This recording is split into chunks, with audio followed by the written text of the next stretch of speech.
He took a short. He took a short. You think? Fucking right. He took a short. 1,000% he took a short. Yeah. Talk about it then. Why do you think he didn't? We can talk about it. Oh, you want to talk now? Yo, you see Ish be trying to take instruction well since our little critique pod. That nigga been coming in smoking shit. Meg reviews. Save this topic for later. Who the hell is he? Hey man, we trying to get to the next level, man. Yo, I hate when y'all do this. Don't try to be my friend after y'all went to the mixer. I ain't go.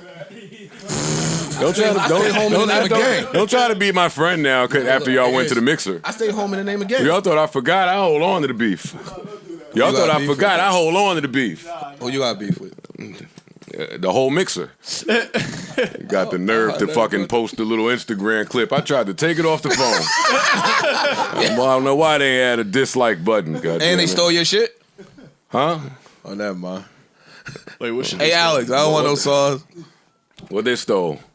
However do you want it? That's what they walked in on. Oh man. Oh man, it's cool. Right in front of your face, and you ain't snuffed nobody. I wasn't. You ain't snuffed nobody. I wasn't. Parks was there with his wife. You ain't snuffed nobody. I didn't snuff nobody. Ish was walking in with the Exactly. music. Erickson was there. You ain't snuffed nobody.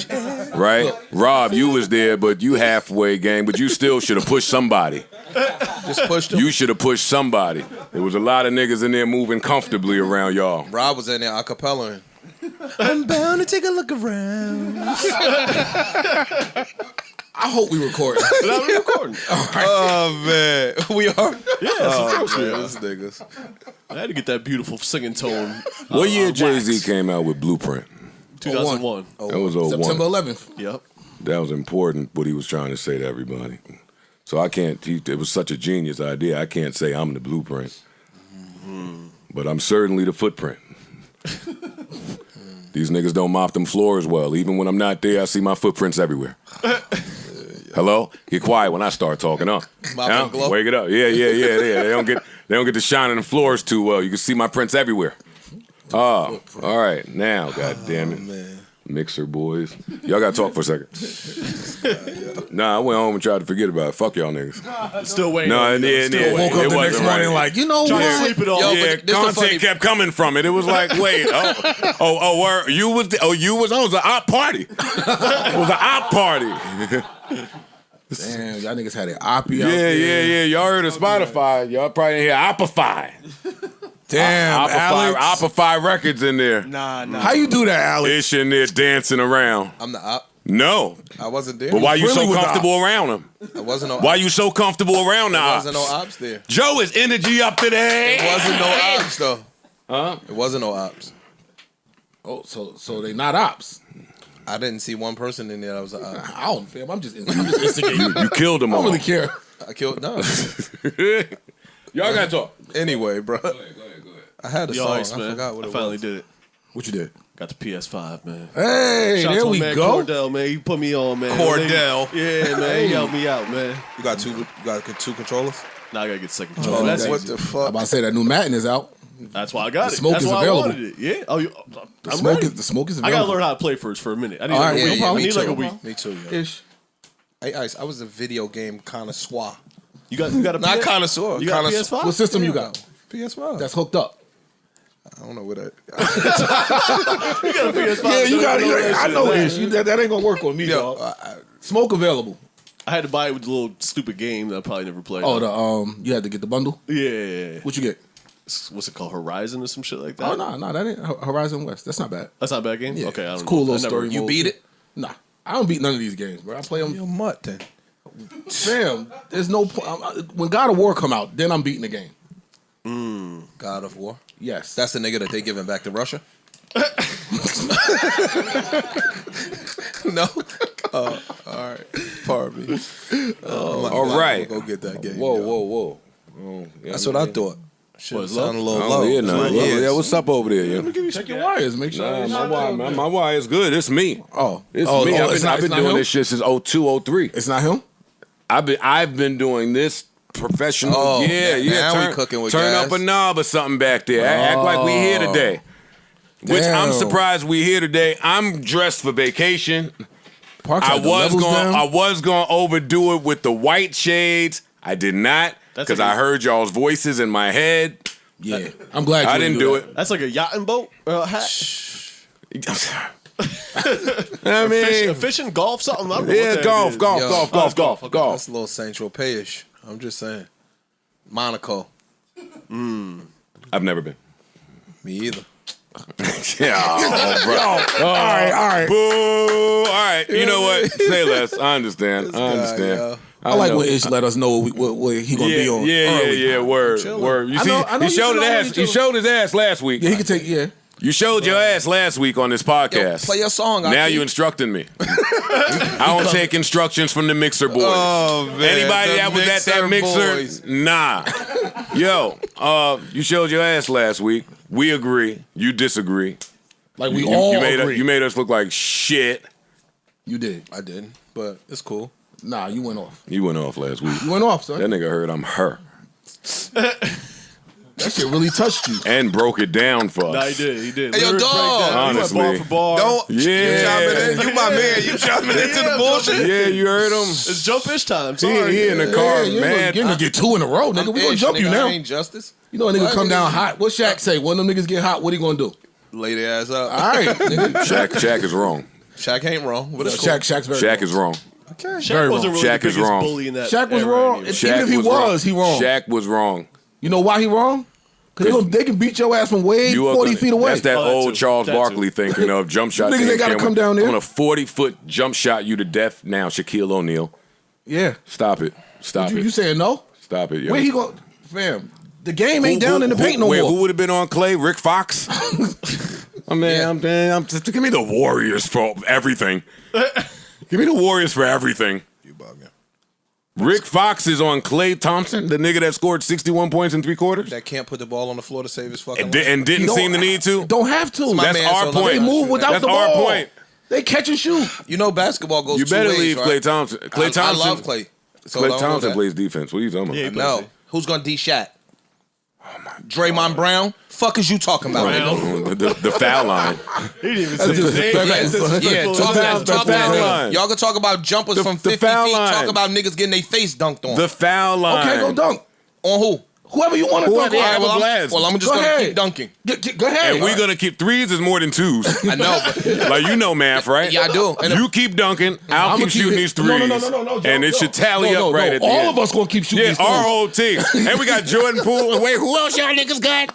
Kobe. Who else? You know what I'm talking Bean. about. Rest in peace. Bean. Rest in peace. Who Hey, else? Bean. No, You only please. need them two. Oh, please. Yo, you out your fucking... Stop it, Joe, let me yo. ask you, on math, what's an easier percentage shot? The dunk or the 40-footer? Who's shooting? Who's shooting? Steph. Who's shooting it? Steph and Shaq. Oh, Steph. It's not making them more than Shaq dunking them. Steph. You out your fucking mind. No, I'm telling you for fact. There's a stat. Now you don't want stats. I'm listening. The two highest percentage shooters ever that had to take more than what certain was amount of 2,000 shots was Shaq at like 59% and Steph at 58%. It was only them two. All right. I hear you. And So I don't know if Steph's shooting 58% for a career. You no, out the your year. No, the fucking year. mind. It was the year. It was 1 year. It was for 1 year. It was gotta one see it. season. I gotta see it.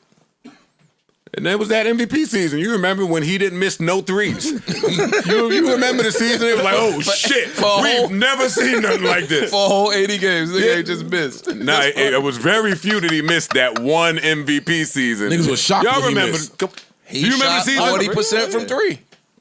Nah, go He look up shot that. 90% And we ain't starting. from the I hear the line. pussy drying up now. I'm on Oh, vacation. man. Listen, I don't know why I'm at work. Mentally, I'm on vacation.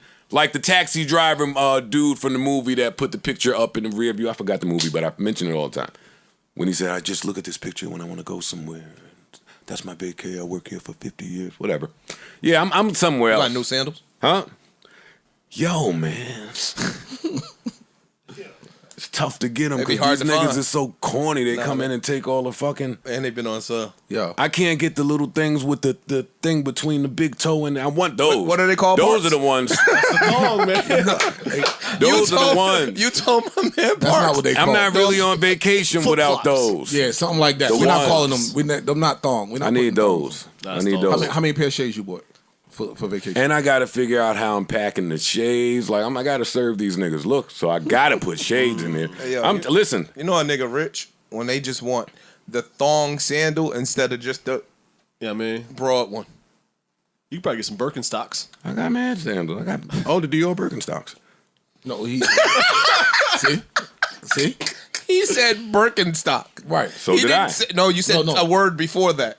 The Dior Birkenstocks. No, we look them wasn't- up. Yeah, you don't He know. didn't We say gotta Dior, Joe. We gotta look him up. He said regular He just said white Birkenstock. Birkenstock. Hey, I mean, they can do the leather, the Hey, browns. it's his prerogative. I don't force my, you know what I mean? Everyone be themselves, to each their own. I want the Dior ones. There you go. Right there, them two black, right in the middle. Bang, bang. Bang, bang. Oh, both of them. I'm serving these niggas. I'm not playing with these niggas on vacation. I don't want y'all to get confused because niggas is out, niggas is moving. I gotta create the, come on, stop The playing separation. with I gotta create the separation. It's rooms and then it's rooms. I have to create I'm the just saying. separation. It's rooms. And sometimes you can't hear the song until it's done. I gotta go make the song. I gotta go, man. Don't worry, I'm gonna paint a picture. Head ass. I'm matching with her 4 days in a row. 4 days. I'm color coordinated. Oh, you got pink? Watch this. Watch this white and pink Dior silk set. Salmon. I'm not playing with you niggas. You gonna Huh? wear Let 'em salmon. know. Yeah, no. Not seriously. pink, nigga. This salmon. I'm out. This nigga I'm out. stupid. Yo. Where y'all going? Your nightstand gonna be a Oh little yeah, far we're from going the on bed. vacation. Yeah. This whole pod is off from when I leave. I leave like next Friday is the last Time. wrap this shit up. I am so for real like them niggas. I can't wait for the conspiracy theories. Oh, yeah. They coming. Oh yeah. Give me one. Come on, give me one. It's just It contract. gotta be me. It's just contract for sure. It has to be What's- me. what's- that's the only one. Ice wants to own it. Ice yeah. want- I The man just said I wanna want to own own it. So We're not getting along wanna own behind the what? scenes. Pod. Yeah. You wanna own the pod? I want Yeah, you do. ownership. Who said Yeah. that? The same one? Listen. Edit it out. Yeah, thank you. We're not even doing that. But anyway, yeah, we're not getting along behind the scenes. Yeah, I see it. Yeah. Next Friday is the last one for a minute. Yeah. I'm not done announcing this. No, It's gonna be a little while. a second. At least 2 weeks. About that. At least 2 weeks. I'm telling you. About that. You the man, bro. Niggas work hard, nigga. Nah, it's facts. Oh, man. We go hard. And I have never had like this style vacation where it's really no work now. Long flight, staying long, 9-10 days, long flight back. Just I call Amp. Check it out. You need that PTO? Nah. No, I got days off over there, Yeah, a little but it's a PTO. number of them, and when you back to back them, that's Monday. It's like damn, but You got the DJ But those like- my guys over there. You got so the they- DJ You gonna get more 1 Monday. a.m. or something stupid. Ain't nobody Yeah, trying no, to. I'm going. No, No, I'm not hell working. no. I'm not working. I feel it. Yeah, no. I'm not, nor hey, should you. anxiously await my return. So yeah, we're going for 2 weeks from next whatever. Whatever. You'll know. Yeah. when you open up the podcast app and you don't see you'll us, know when it's not there. Now, Patronies will be served. I don't think though. that applies to the Patronies. At some point, we'll find a way to get to it. Oh no, we gonna cook for y'all. Yeah. We gonna Yeah, cook. we'll find something to We do. gonna cook. It's so stupid, yo. With that said, am I up over here? Yes, sir. Man, turn me up louder, man, so these niggas know what time it is when Joe come in here. Now I need my headphones up. Louder than that. Turn me up. High energy in here. Microphone check. 1, 2. What is this? Joe Bada. More applause, goddammit. Enough of daddy. What's that?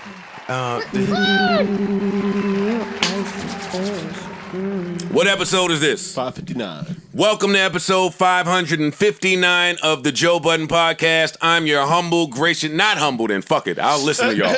I'm not humble. Fuck, humble for what, nigga? Fuck y'all. There you go. I'm joking. Nah, own it. No, I'm not. No, you right. I'm not Own owning it. that. I'm not owning that. Humble, gracious, grateful, highly favored, lowly favored. I'm here till I ain't. It's me, Joe Budden. Hi, Parks is here. Ish Hola. is here. Ice is here, E is here, Corey is here, Young Boys in the nigga.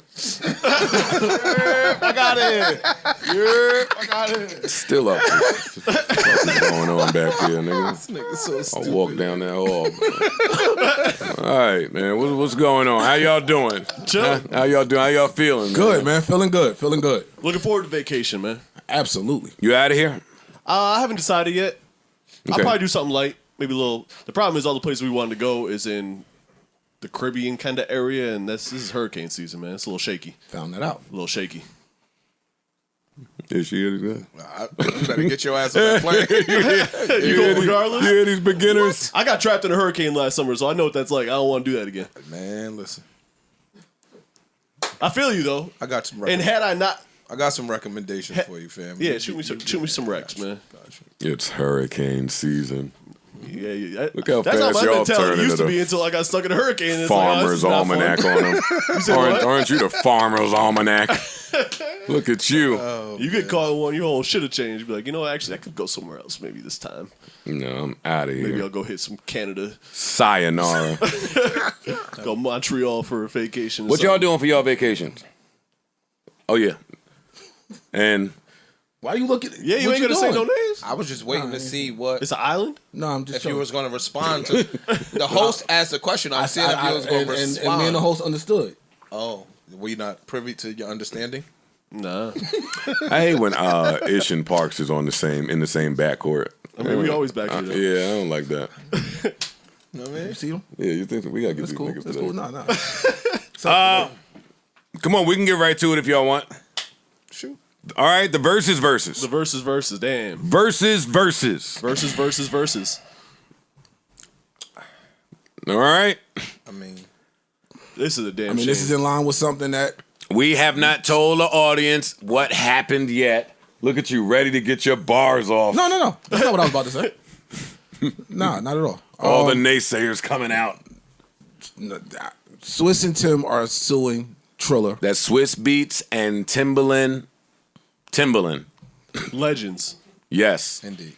Creators of Verzuz. Are suing Icons. Triller, seeking $28 million for Verzuz rap battle deal. That's a couple dollars. A little bit. Triller now says it's paid them over $50 million to date and claims that they've not met their earn-out payment threshold. I don't know what an earn-out payment threshold is. Would you enlighten us? What, the earn-out payment threshold? Yeah. That means that you will be paid maybe, let's say, quarterly, and you have deliverables. So we will give you X amount at the start. Oh, shit, let me move this back. X amount at the start, and the next time you'll get this, and the Based next on time. your kind of So we're percentage. stalling payments. Gotcha. Based on what you deliver, though. Whatever that is, So yeah. you should deliver a certain amount of events. That's per where quarter. it gets fuzzy. I'm saying whatever your agreed upon terms are. Yes, but that is where it begins to get fuzzy. Gotcha. Well, it's saying here, according to the lawsuit, after Triller failed to make a large payment to Swizz and Timbaland in January, the company agreed to a settlement requiring Triller to pay them $18 million, which is $9 million each, by March 20th, with $1 million per month for the following 10 months. And Triller has not made any of those payments.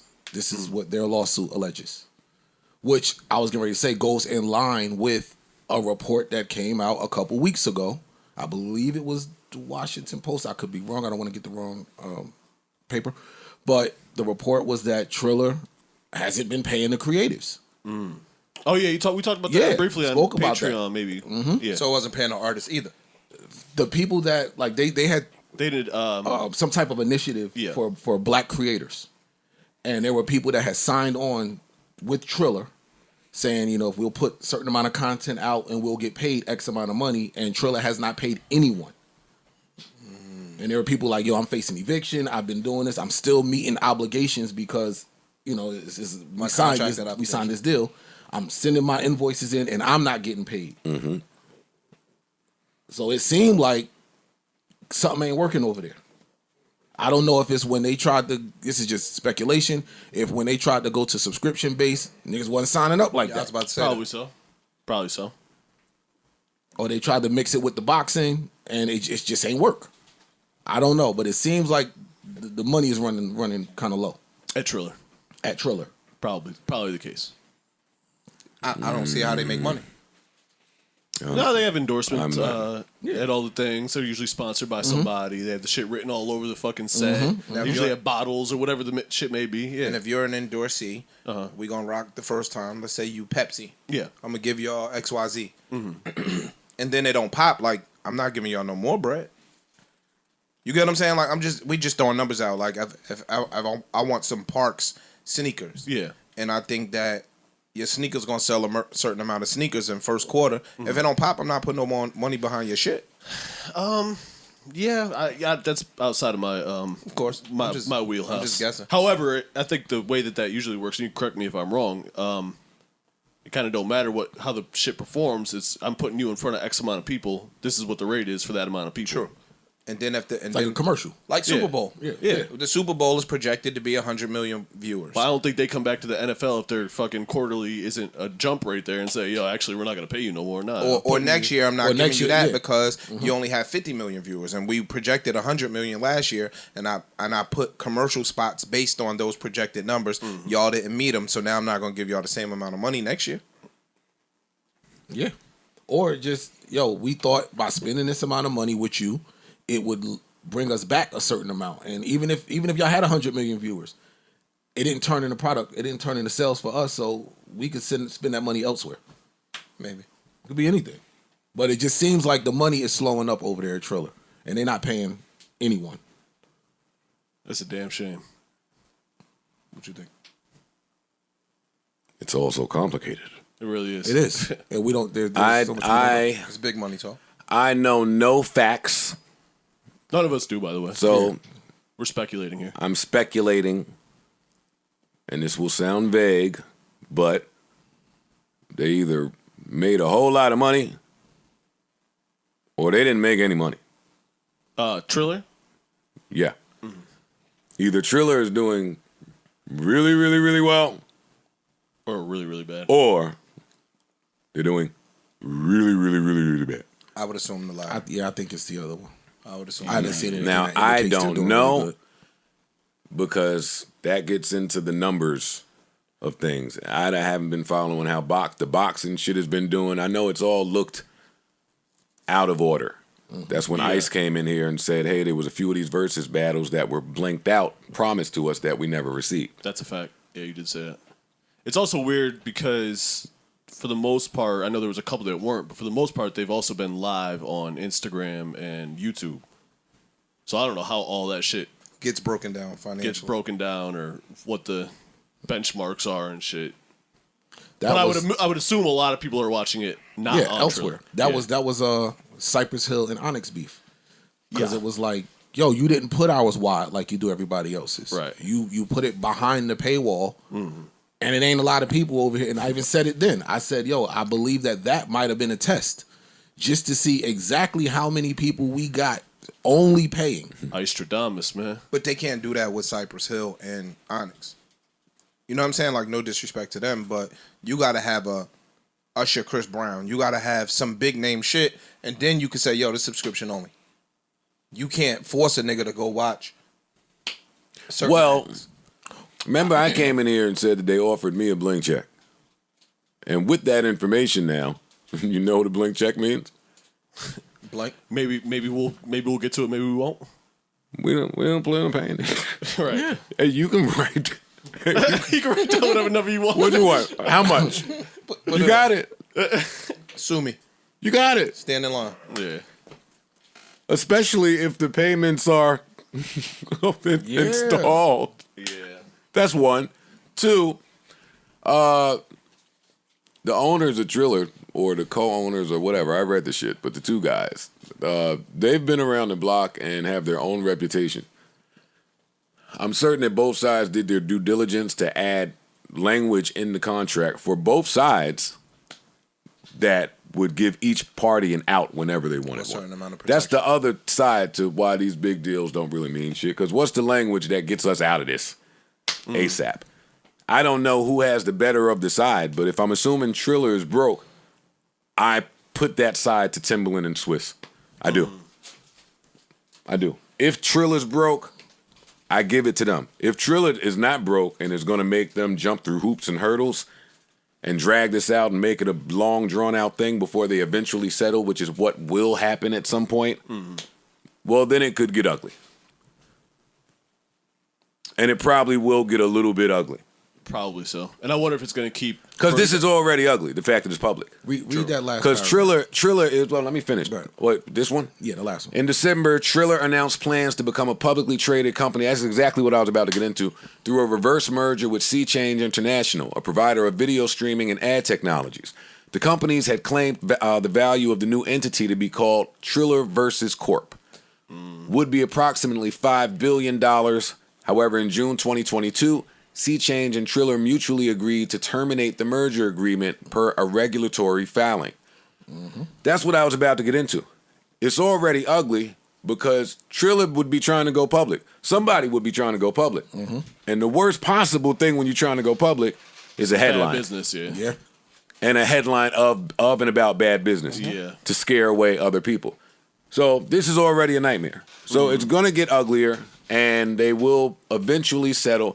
But I also imagine that the labels had something to do with this. What you mean? Because you're taking our shit That's our shit. and making That's billions our of dollars music. off of our music. When y'all signed this deal, and this is again guessing here, that's why it went from song battle to live performance where you have to alter the record or the performance. But I don't know if y'all altered it enough to make a label say, This is hey, a performance. that's our shit. Look. And that's part of what Triller was saying, which is, hey, y'all have obligations to record labels that were unbeknownst to us when we did this deal. So we have come out of pocket X amount of dollars To the label. to other people. And look, We don't have it to give you. last year, Universal took its music catalog from Triller. Yeah. And then, they worked out a new deal and they put had it back to- on. I think we've... But yeah, I now think we we got to, went no, we got to fix this. Oh, this is what's going on over here? No, we got to fix it. We're going to take our music off. Now you can't have nobody that got anything under Universal perform and stream it on your service. If I had to guess, they just thought it was going to be worth. See, and you could do that. You could have that conversation if you're Verzuz with Apple. Because now it's Verzuz and Apple. Yeah. What y'all trying to say, record labels? Let's talk. Right. This ain't that. This is Triller. Right. I didn't mean to say it like that. Nah, but I mean, it's levels. But the point is the point. It's levels. It's levels. It's levels. It's a short list of people the music business feel like they got to bow down to, or will realize after long litigation that you have to bow down. Or we to. already have and that's YouTube. a fairly Apple, blanket licensing Amazon. situation set up, so it's not really no big deal for you to do this over here. Like it's already kind of covered in the agreements that we already have, and it's gonna help generate more money right through your shit. If it was on Apple, you could put the link right there to buy it. You know what I'm saying? But like, if one of if y'all it wanted wasn't, to have a problem, It's still for y'all that What's we're going up? to have to tap out to. yeah, It's for, yeah, Triller is not that. no, I agree with that. Shout out to both Swizz and Timbaland.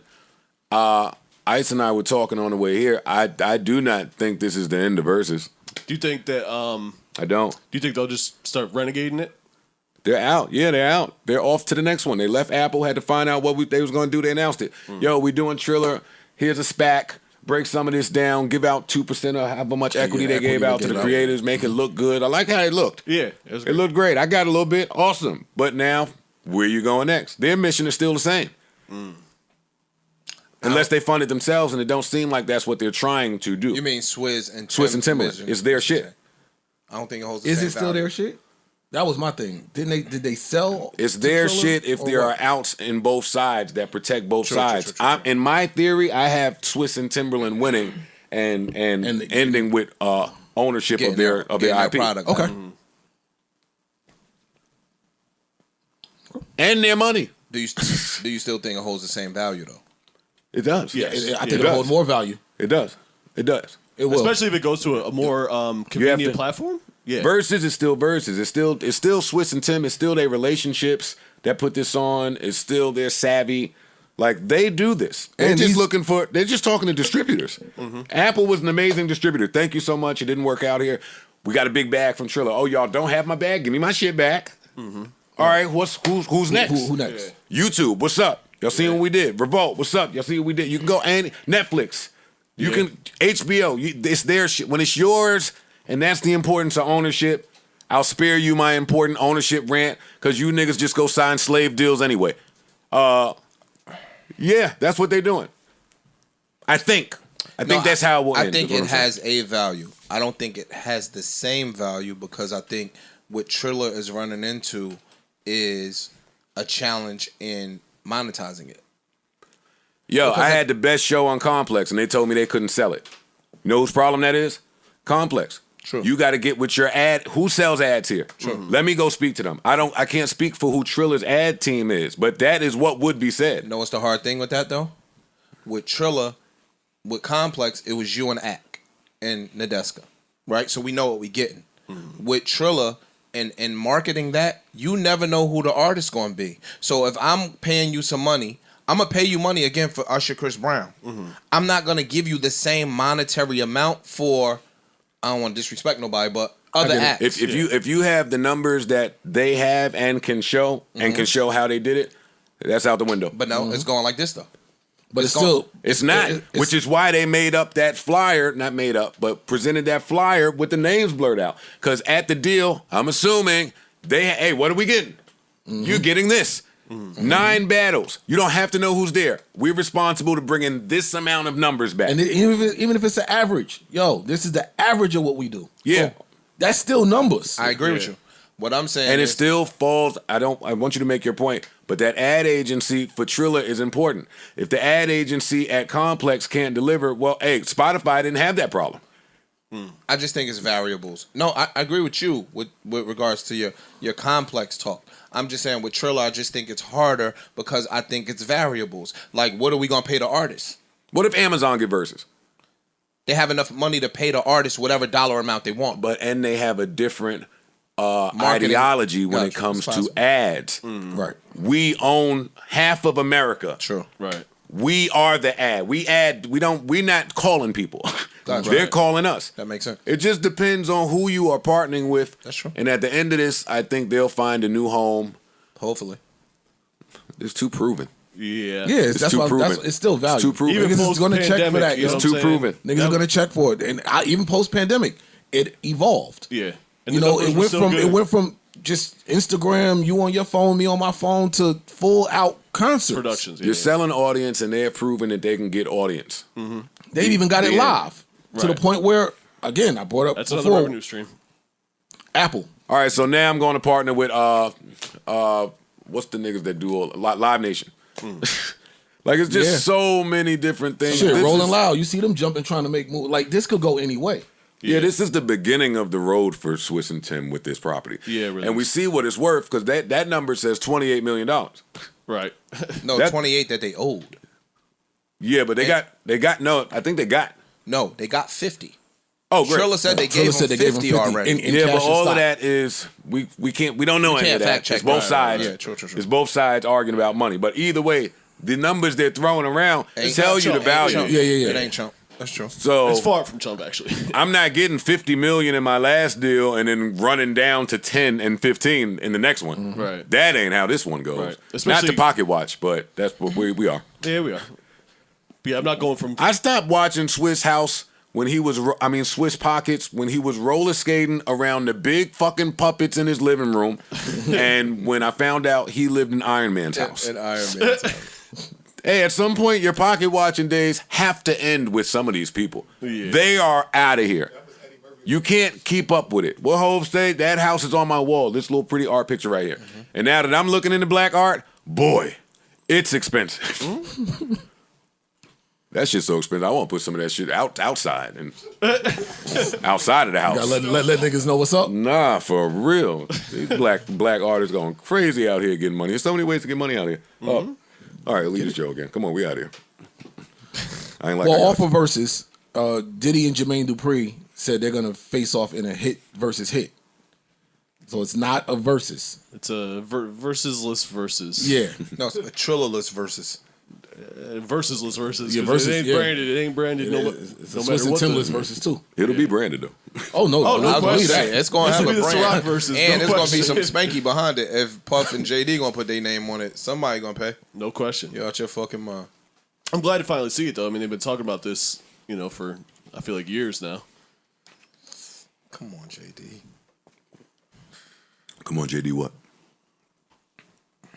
This nigga about to walk. He going to walk the plank. What? Excuse me? You say he gonna walk the plank? He gonna get kicked off the plane. JD is JD. It's in Atlanta though. I wouldn't care if it was in Augusta. JD's JD though. JD's JD JD. is No amazing. question. Yo, be clear. No disrespect. I ain't done enough to be able to say a bad word about Jermaine Dupri. He's on that list for me. No, he is definitely on that list. JD gonna talk so much shit. It's going to be It's gonna be You got to be performance. at a It's certain gonna be level to kick that nigga back in. You ain't kicking? I'm not. I ain't. That nigga is top 10 all time. Don't make him mad and pull out his little Mariah shit. Right. Don't make him go on his Mariah run. No, don't make him mad and he start yelling, nigga, you ain't produced that.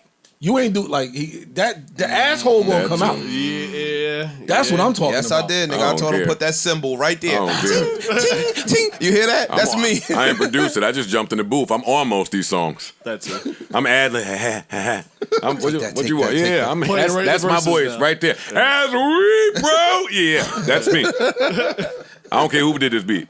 I'm in the booth on this smoker. Chucky or one of them niggas did it, but I said, take that, take that. You Nah, can take that? All I said, let me go in the booth. Hey, give me 10 minutes. Let me find a nigga that's gonna write this, and I'm gonna teach me how to say it. That nigga's the man, yo. A hard beat, come on. You tap one of the best rappers. Yo, Jay, write something for me. To this, Right here. now. No, now. Give Give it it to now. Go ahead, Paul. Go ahead, Puff. Tell you what, I'll be watching. Oh, I'm definitely Absolutely. Might Everybody be in there, here. shit. watching. I don't care Word. what the platform is. You can put it Every- wherever you want exactly. to. I'm gonna watch. Everybody Goddamn. in here. Might go. That too. Yeah. That's worth an Atlanta trip. I'm on Clubhouse beating them in verses with the Puff catalog. Yeah. No, it's real. I didn't know Clubhouse still existed, really. You on Clubhouse? That's an ad. You're doing too much now. Come on, keep it pushing. Keeping it pushing. Keeping it pushing. Doing too much now. Too much focus. Too much focus. All right, so y'all didn't give y'all predictions for versus. Puff.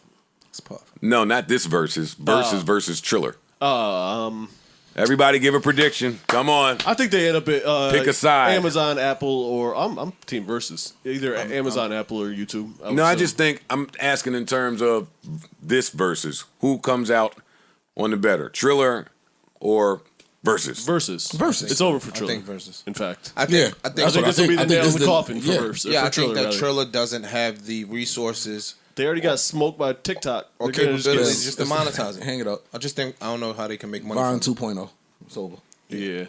I agree with that. And I'm sure the gentleman behind it, they obviously created a big platform, so they figure something else out. But that name and brand is probably Well, I was home thinking, damn, if you offer a blank check and you only get 50 million of it, I mean, how mad would you be? In a year and a half. Ta-da. Well, God well, damn that it. shit And a like settlement. No, and a settlement is coming. hold on. It's 50 million in cash and stock. We don't know how much was what. One. And they trying to go public. We don't know. Nigga, that might not be that much. That's a good one. Nah, that's a very good point. Yeah, And we don't know if the 50 million included production fees. we don't know nothing about that 50 Some of million. them shits And look a I little think expensive. I think their response is worded that way for a reason. We hating. I know that fucking That's a good one. even that Isley Brothers Earth, Wind, and Fire costs a couple dollars to get them gentlemen out of bed on a Sunday. Listen. You can say it's for the culture if you want. Culture my wire, nigga. They had nurses in the back. Nigga stupid, yo. How much you think it cost to keep the ambulance back there? RNs. The RNs. Damn. This guy. Niggas was looking at that shit like, oh, he alive still. All right, man. All right, come on. Holy shit. Yo. Yo, why y'all showing me Wayne Wonder, yo? Got gold platinum. I got a list of things to talk about before Wayne Wonder, and ain't none of them important. Now, he love- got I a gold love- plaque after 20 years. Huh? Excuse me? No Letting Go.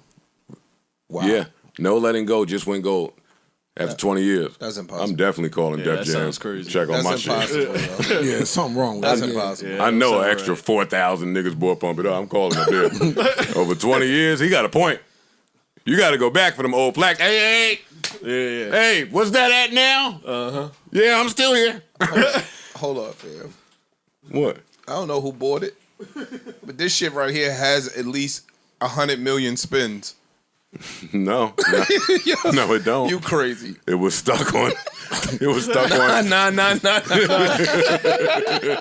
You know how you do with the old car? You roll the odometer back a little bit. They hit them with that They one, put it back- man. they put it back backwards They a couple rolled it times. back, man. They rolled it back. Now you're not gonna go.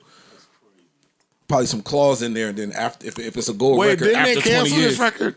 Nah. No. no, This is One of the them most- good records they they canceled. canceled Couple Boom of Bye Bye. Yeah. Yeah, that's what they canceled. That's what they canceled. There's a couple of them. I Can you think. say that? Boom, bye, You bye. can say that. Yeah, you I can say that part. You You can't can't say say that nothing part. else. Though, yeah.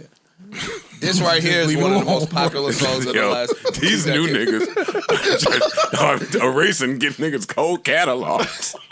Classics. Yeah, they Just erasing classic They records. changing the scoreboard, boy. They used to go up in the park. Monsters. Oh, these new niggas came out and said, you know what? We like like that's We about- like what you Wait, said. you're not on there spazzing, are you? Yo, you was Are gonna, you spazzing? you was gonna get a headstand when that came on. Oh, man. And them TOK records too. Oh man. Wait, the TOK records is out of here, too? Yes, you can't say that no more. Nigga, I don't know what they were saying in the first place. Why do that apply to me? I never knew what they were saying. Oh, man. It's all right. Go ahead, yo. The TOK song was Chi Chi Man. You I don't know what that is. All right, let's just leave it alone then. Let's just leave it alone. Ice is Jamaican. I know. Nigga, you been in. We just gonna move on. Yeah. We're really gonna move on. Puff says R&B is dead. Puff also has an R&B album coming out. Exactly. So me yo, just put that out I'm there. gonna put the resuscitation. No, he got an on it. R&B whole label. I Label, think. everything. Yeah. Just This is Ice's t-shirt. Yo, hold on for a minute with this. Rob, open that door. Pass me my cape. We know you Open that got door it. back there and let me get my. We know you got it. Give me the blue one. now you gotta get the shiny one. Yes, Yeah, you gotta got get the shiny cake. cake. Red pleather. Okay, I think Yeah. I got it. You gotta get the Thanks. shiny cake. June Ambrose designed it for you. All right, you gentlemen were saying. What were you saying? That Puff has an R&B album coming out. Label. Label coming out. Both facts. So for him to say R&B is dead, okay, we're gonna push that narrative, and then guess who's gonna resuscitate it?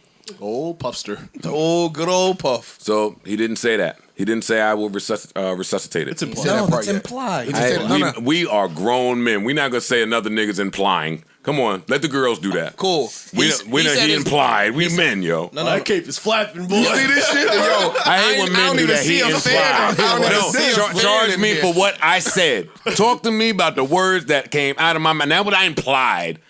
Ain't no way in the world. Now that I have your now R&B. that I have your attention, I hope you all understand how important R&B is to our culture. Exclamation point! Exclamation point! Exclamation point! We need more love. Which is his Hold name. up, Joe. Hold up. Stop. Hold on. What's the name of said label? No, what's his name? His name is Love now. Love. We need more of me. Is that implication? That's how you interpreted that. Yo, you good. Any nigga with some ears in. Well, before he said any of this, the talk of the town, and I think the cover of Vibe, or the cover of one of these shits is, hey, all here, the R&B toxic kings, but are they taking it too far? That's been the conversation. So I'm not interpreting love as him. I'm interpreting love as love, like Songs not that about toxic love. shit that they're doing. One, two, I overstand all of your points. Valid, they're facts. Album coming. But Puff has always been Mr. R&B. I know. That's why I don't understand y'all saying that. All of y'all know Puff to be Mr. R&B. Puff is Mr. Music. It ain't like he just Yeah. popping out of the blue and saying, yo, R&B is whack and this is why. He gave us Marry My Life, Mary Share My World. Fucking, come on, we know what he did. We ain't got to do this. We don't got to run down the disc. Summer Rain, We ain't gotta do that. 112. I'm just saying he ain't a new nigga saying this. At all. It's At all. Puff. No doubt. But is R&B It's dead? also Wait, time out. Let me ask each of you a question and the floor is yours. Sure. Puff don't have a license to talk R&B to Of course you? he does. Same question to you. CDL. That's what I said. My answer's the same. You, PhD. floor is yours. All right. Okay. Puff is also a businessman. Yes or no? Hell of a Fact. marketer, too. Okay. I'm about to say Puff is also a great marketer, right? Fact. Okay. So if I am to, when he's announced, remember this was supposed to have been coming last year. So if I'm gearing up to Pushed get ready, it back. yeah. So we're here now. If I'm gearing up to get ready to launch my label, launch my R&B album, change everything, what better way to do it than to get this talk like this going? Start a conversation. A little convo. And to, no, Well, that's- hold on, that- Joe, well, hold on. What's a better way to get y'all attention about it? Okay. Because that's what he said. And Now none that I of this got is a your knockout attention. Puff, Let me by jump the way. in. That is my only beef with this. Let me take my cape off. That's my only beef with Got that this. Dr. Strange case. Is That that- shit fly by itself. He late. He late. Every week I'm seeing Sean Stockman say this, but it's Sean, Boys to Men, icon. Some of y'all don't know. Tank has been doing this since February. Me and him. B Cox been on the phone. Jonte, like the R&B niggas have been behind the scenes and trying to push this conversation. Correct. That's my issue with this. Now, why that's not an issue for me is you need a Puff. You need the person on the next level to echo your sentiment and make it a national conversation. My other beef would be that there's a lot of good R&B. It's just not elevated to the point of public awareness enough. Why is that? I argue that. I don't. I see people say that. I do too. You play a lot of good R&B on this podcast. That's new. It's not in bulk. I disagree. There's no one genre of music that's just putting out great shit in bulk. It ain't about quality of music no more. It's about the algorithms. No, it's that's about what they're playing. No, what they can market. But Yeah. it's affecting the music. So now people ain't going in the studio saying, I want to put my heart and my soul in, and I want to put this pain on this record, and I want to put this amazing music out. I wanna People are argue- going into none this. of- I want to argue that. People are going Me into too. the studio. I want to argue that. Let them finish. Those who are, there's still some artists out there. I'm not saying no one, but people are going into the studio and, as directed by these labels, yo, I need something that I could sell, that I could make go viral here, that I could do this, and they got to play that game. So let me ask you this, right? Yes. If India Irie, Jill Scott, Brian McKnight put out an album tomorrow, do you think they play an algorithmic game? No, I just said there are artists still. But those same But- artists could put out an amazing project and we won't support it. Let me ask you, a lot of people won't hear it. Forget support it. That's true. Because the algorithms are not putting it on their playlists. So It's the algorithmic game. but everybody Algorithmic. don't necessarily get their. I come in here, we all responsible for a sleeper every week. And y'all crack on me sometimes with the sleepers that I find because some of these sleepers might have 100 views. That's not why we crack on you. Yeah, you don't even know why. That's not why we crack on you. No, Ice. Last week I played a sleeper. Ice wrote. Where did you find this? Because it only had 245. That views. wasn't the joke. That wasn't the joke. Yeah. And we shouldn't expose the joke. Yeah, let's just let you the got a joke, good yeah. you got a good operation going on. Just make your point. Just make your point, young Good king. eye for talent. Just make your point, young A&R-ish king. over there. Grand Rising, get your shit off. Yo. What's wrong? He with can really Nothing see at what all. they have to offer. You know what I mean? Yeah, Like, good eye you for out. talent. Yeah, Yeah, good eye for anyway, talent. right? So, but back to that. Sometimes when the belt is in the groove, just let the belt go. He got a good belt going. However you doing it. What I'm saying is some of those sleepers I'll find based on something that I'm already listening to. You get what I'm saying? Yeah. So it could be an artist that nobody ever heard of, but it's a similar type of music, and they'll recommend it to you. So if you listen to quality shit, more quality shit is going to be recommended to you. sometimes. And let me jump in here. Let me jump in and argue Ish's point a different way because I agree with him. As genres and cultures, I am holding you to how it was at inception of you. If you are a rapper and you can't get on a mic in a park and say things and get shit done, I'm looking at you funny. We beef and rap now that it's algorithmic because that's not how we started. Right. Right? The same for me exists in R&B. My beef now is if you are R&B and you're playing the algorithm game, that's not how this started. R&B was the church, the open mic, the panhandler singing with it was singing, a microphone singing. And Puff's Maybe point, not even a mic. Yeah, word.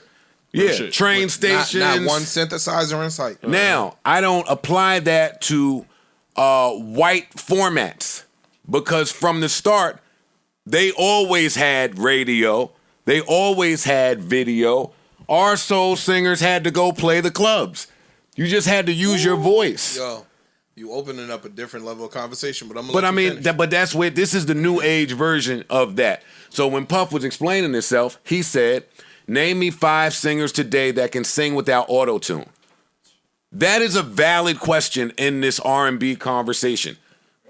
But the ones that can sing and that would put out a good project, we won't support. Don't say we. Don't say we. Don't say we. I'm talking broadly about speaking. Ish, the masses might not hear it. It might be dope shit. To Tank's point now, Tank's And out I'm gonna on, ask you a question after that. Go ahead. Tank's out on Dream Champs, and he quoted Sam Smith's song. Right? Yes. Dope song. I think all of us can attest to Sam Smith being a pretty good artist. Yeah. Fam, how does he sell a shit ton of records? But if Tank said if he had the same exact project, he wouldn't be as successful.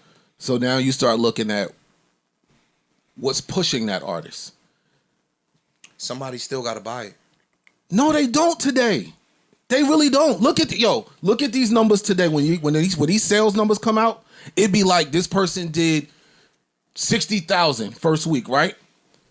18,000 be sales. Okay. They're not buying music. But you know what's going to show? When that nigga hit the tour bus.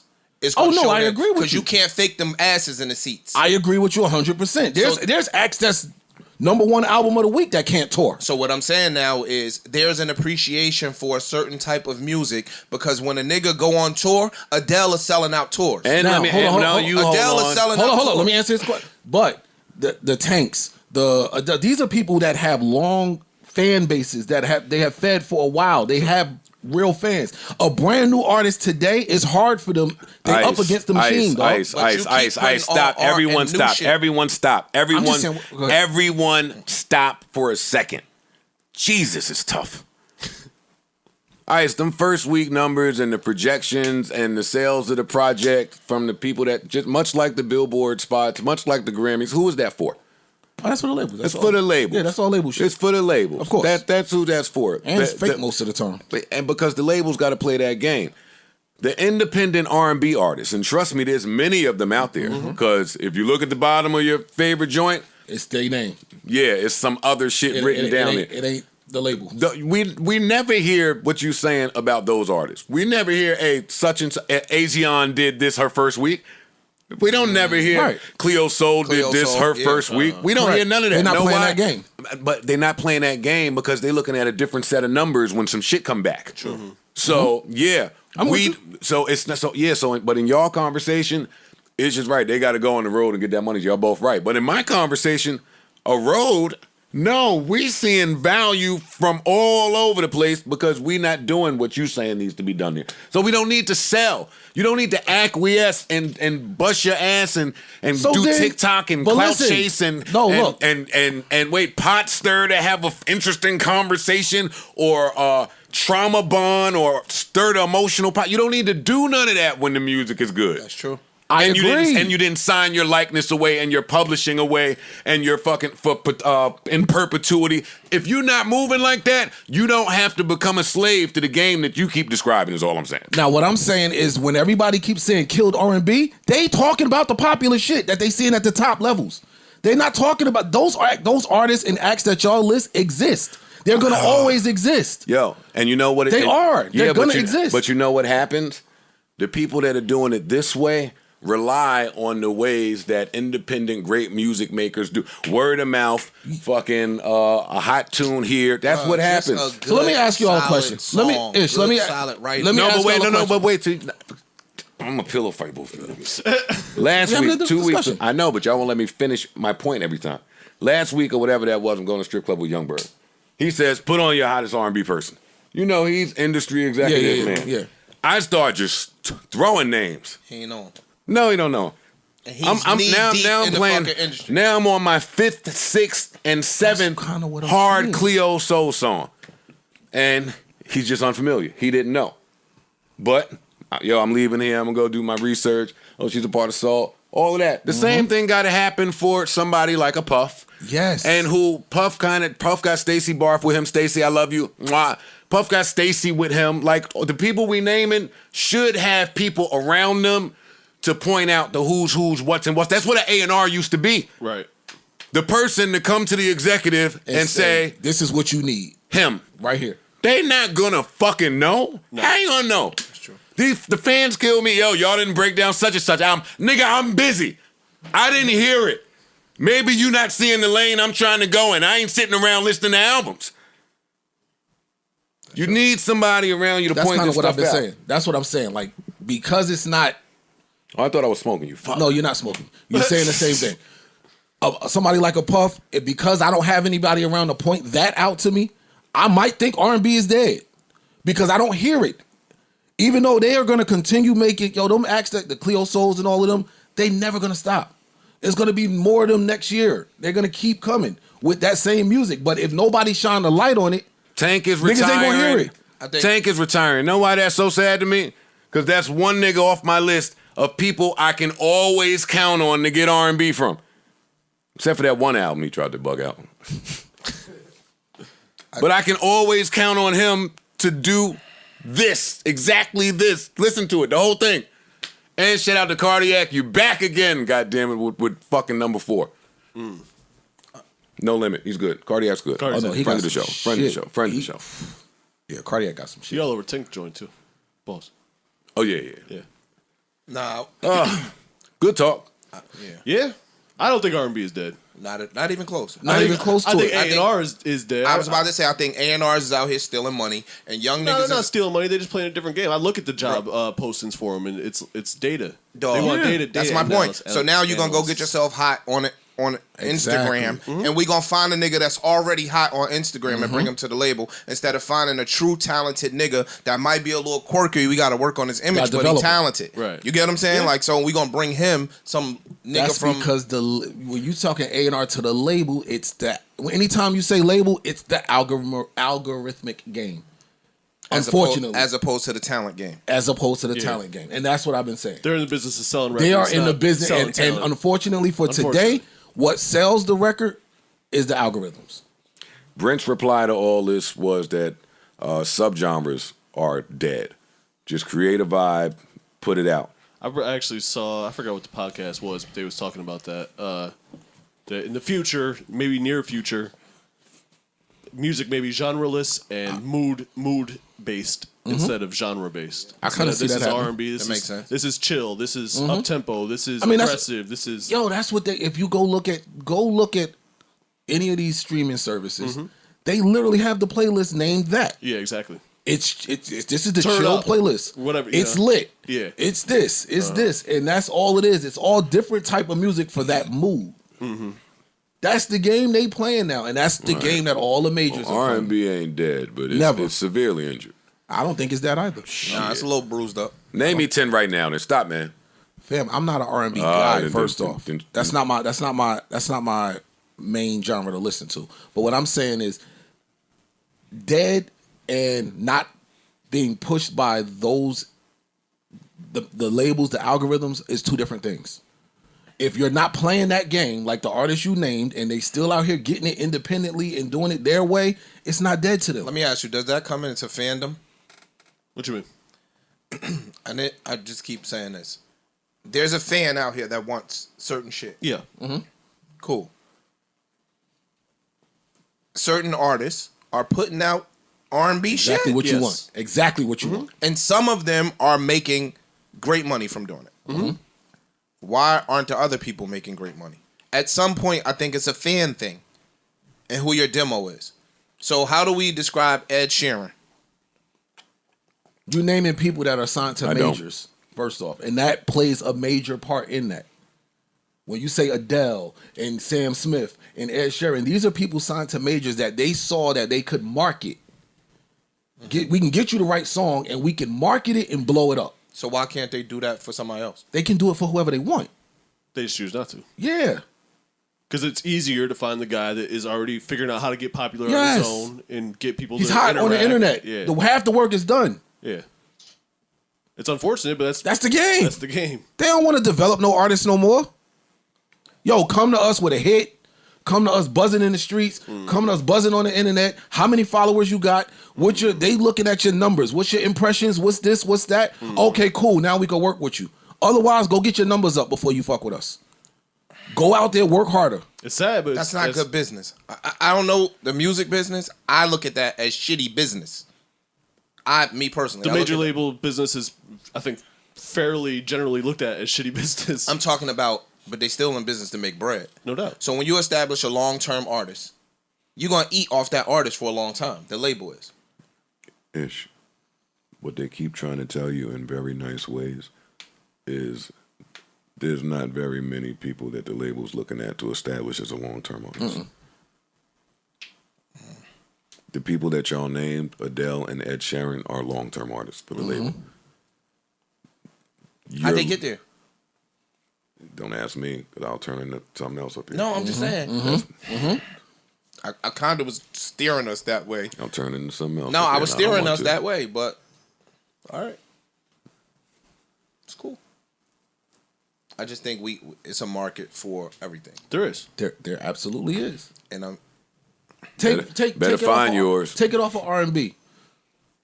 We all have especially me and Parks, have our different subgenres of rap that we listen to. The subgenre that Parks listen to ain't the most popular. It ain't listed everywhere, but them dudes is eating. Eating. Touring, merch, independent, vinyl, eating. Probably making more than the niggas that I listen to. Eating is relative, but go ahead. No. Well, okay. But they not. He'll play some shit that a lot of people ain't heard. Never. Who the fuck is this? So that's like for someone to now say, listening to the shit, especially what I listen to, or the auto-tuned rap, or any of that's been popular as of late, to say, damn, yo, rap is dead. Remember when it used to be this? No, it's not. It still exists. It's just that the companies that now own rap, that own music, ain't pushing it. That's really what it all boils down to. Until it hits a certain point, then they're going to come in, scoop it up, water it down, or do whatever they want to do to it, and now we're going to run Try it for a little bit and then toss it aside. That's it. We ducking the smoke. Please explain. Yeah, what's the smoke-ish? I don't never want to duck smoke. And if there's any nigga out there that think I'm ducking smoke, tell me. Because I want to tiptoe into that smoke. I just think that certain demos, I think your appearance plays a huge part. Elvis. Yep. Yeah. I think that your appearance plays, and to me today in music, your appearance and your outer persona plays too much a part in your success. I just think that. I think it's not about the quality of the music no more. It's about what we can market, and your physical and your outer appearance plays into marketing, of course, as it should, and that's where the tables tip. I mean, the scales tip to me. And that's kind of to piggyback off of Ish's point. I agree with him. 1 and 2. Unfortunately, the same holds true for our niggerness. True. Like the more you step into the niggerness, and that's not a word, of course, but we celebrate niggerosity. We do. And so the more you step into that, you can be successful. But if you stray away from that enough and are fortunate enough to be hand selected, then you have a different route planned, for a different path planned out for you. For a whole different demo. That's also true. But that's my beef with R&B. R&B never had to acquiesce to niggerdom. True. There you go. That wasn't y'all. There you go. They got to come in and say, why don't we go? Yo, you good. To the end of... Yo, I wasn't in no relationship, but was sad. I couldn't word it the way you word it. Yo, when Jodeci Cry For You came out, I wasn't in no relationship. I sad. Like... It's certain SWV Week came out. I might have been a little weak, but that shit hit me. I get so weak to me on the summer, I lose all control. But that's what all the girls do. They never knew the words to that hook. They sung this. I get so weak in the knees. I'm a sign in me. I lose all control. what girls you and was dealing with. something Yeah, they say knew that. over me. Nah, they knew that. Come on, dog. They knew Oh, that. they just they learned that definitely at these new age R&B parties. I'm talking about the 90s. They didn't know what the fuck they were saying. They know the words now They because didn't have Tidal Genius, yeah. Tidal put them up there. Yeah, they didn't Genius have put them Genius up there. back I'm then. talking about when the song was out. So today, R&B artists, you get looked at like some bitch ass nigga if you make any time. Corey off mic said Tory Lanez, he don't like Tory Lanez talking to Puff because Tory Lanez wouldn't make making the band. I counter that point with, yes, he would. He wouldn't have been in the band. He'd have been in that studio. He would have been working behind the scenes like Shorty teaching them the dance moves. He would have been Puff's #1 man to have them in the studio because he can create the song. So he would have been there. I also counter y'all point about Tory, even though I know what y'all trying to say. You can't use auto-tune the way he uses it without being able to somewhat sing. That's facts. It's not possible. You can tell the difference. I'm between not someone that can saying sing with that auto-tune he and can't someone that sing can't. at all. You can't use that thing like that. Yeah. So he might not be Freddie Jackson, but he ain't some of these other people that's playing around with this auto-tune thing. Facts. I could hold a note and got on that auto-tune and was all fucked up. That shit was sounding like Mr. Robot or somebody. You can sing though. Yeah, you can sing a little bit. But you gotta know there's a But your gift point in is- that. your point There's is- a gift But in if that. you sat in the studio and played around with it for a week, auto-tune I would know, have I you know, sounding like I know. motherfucking. I'm pointing out to the novice that's never tried to sing that way. They don't know. They just hear the Or finished maybe product, they did, which but is they music. don't know the difference. Yeah. Which Yeah. is most people, by the way. But even in the Tory argument, his musicianship supersedes most. That nigga can make songs. Yo, y'all didn't A know lot Bob- of these niggas today can sing. They can't necessarily make songs. y'all didn't know Bobby Caldwell was white. So why I'm talking to y'all about R&B? Like it's a few little R&B facts that y'all be confused about. Where it's like, why am I talking to you about this? Yo, Sean Stockman called me the other day. I was with my son. He was with his wife. Joe, off the record. Can I just speak to you? You felt honored.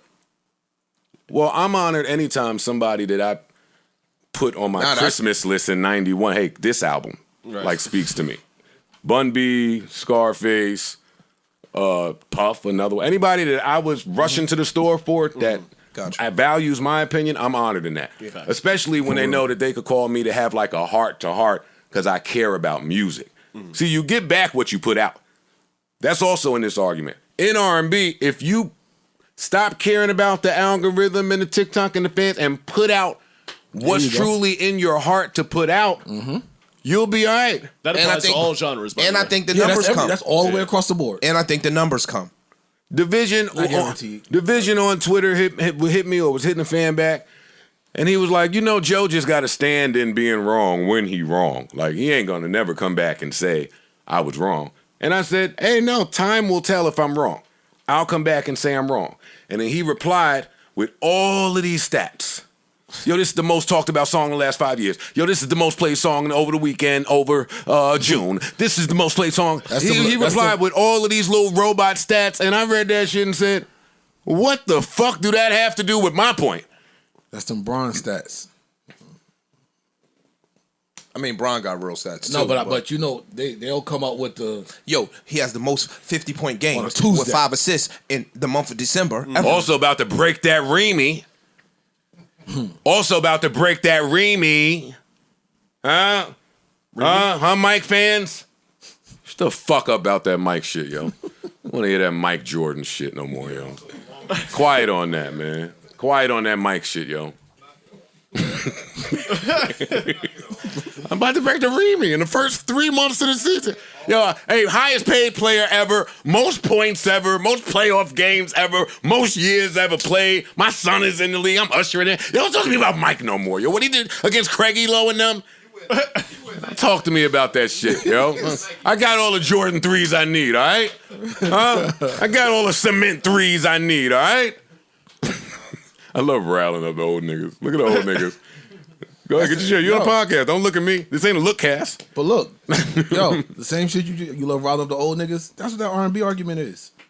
It's the same shit, bro. They ain't riling me up, yo. It ain't. Hey, know why y'all? It is. Let me tell you why it ain't. Let me help y'all, yo. The young niggas can't. They don't have a brawn. No, y'all know why you can't rile me up? I wish I could scroll. I got all the R&B albums. All of the niggas that can sing, I buy it. I'm just scrolling. I don't have to look. Most of this is R&B. It's all R&B. Niggas you never heard of. Nigga that came out yesterday. I'm waiting on Tempest right now. She just got a deal. I'm waiting on nigga. I'm waiting on the future new crop. You 2014 to 2020 niggas, y'all had y'all shot. Know what y'all did? Put out one fucking project. That's what y'all did.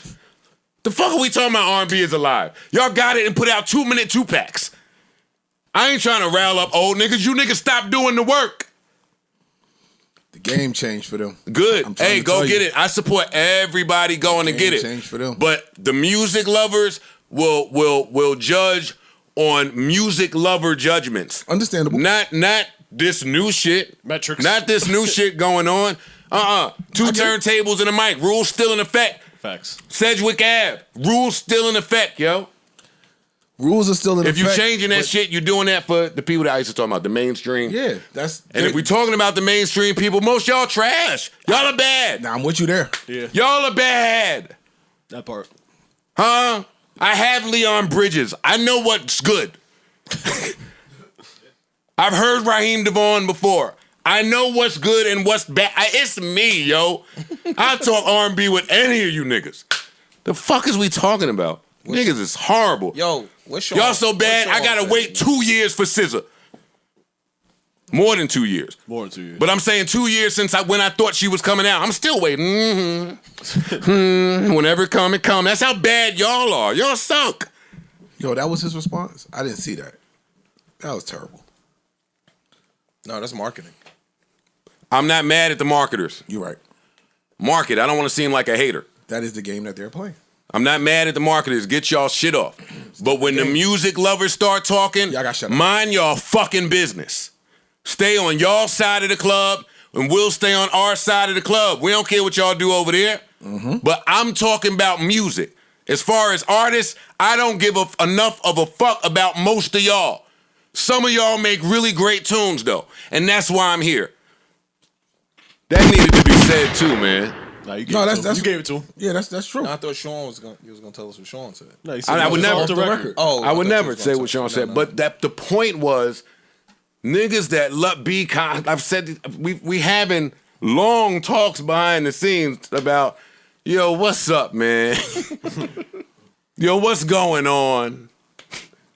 That's when I could really get geeky. You heard how you started that fucking song? That's when I really turn up on it. You hear what the fuck was the bridge, the second cut? Yeah, man, enough. And some of y'all, I open this seat to, not most of y'all, but some of y'all. But I know R&B is dead because look at what the niggas that can sing have to do. I said that about Division. Hey, Jacquees started trying to sing over other niggas' shit. Y'all laughed him out the gym. I don't want to hear that y'all niggas love R&B. Anyway, I do believe Puff loves R&B. Breathe, yo. He added on to the conversation. Hey, throw me a water out of there, please. He added on to the conversation Yeah, he's still while we going. were podding. He Puff said, did? Yeah, he added Billboard and said, why was the R&B and hip hop put on the same chart to compete with each other? What'd you say, Parks? Oh, it's right there. He said, Why was R&B and hip-hop put on the same chart to compete with each other? Can someone in charge over there explain to us why? This is why the niggas like me have to applaud when Puff gets involved. Because Puff could call a person that creates Billboard. No, he can make change. Yeah, he can it's make different. Yeah, So- that's a very valid question, though. He can make change. It is. You know the answer to that. Race. Y'all Honestly. take the nigga shit. We'll take this.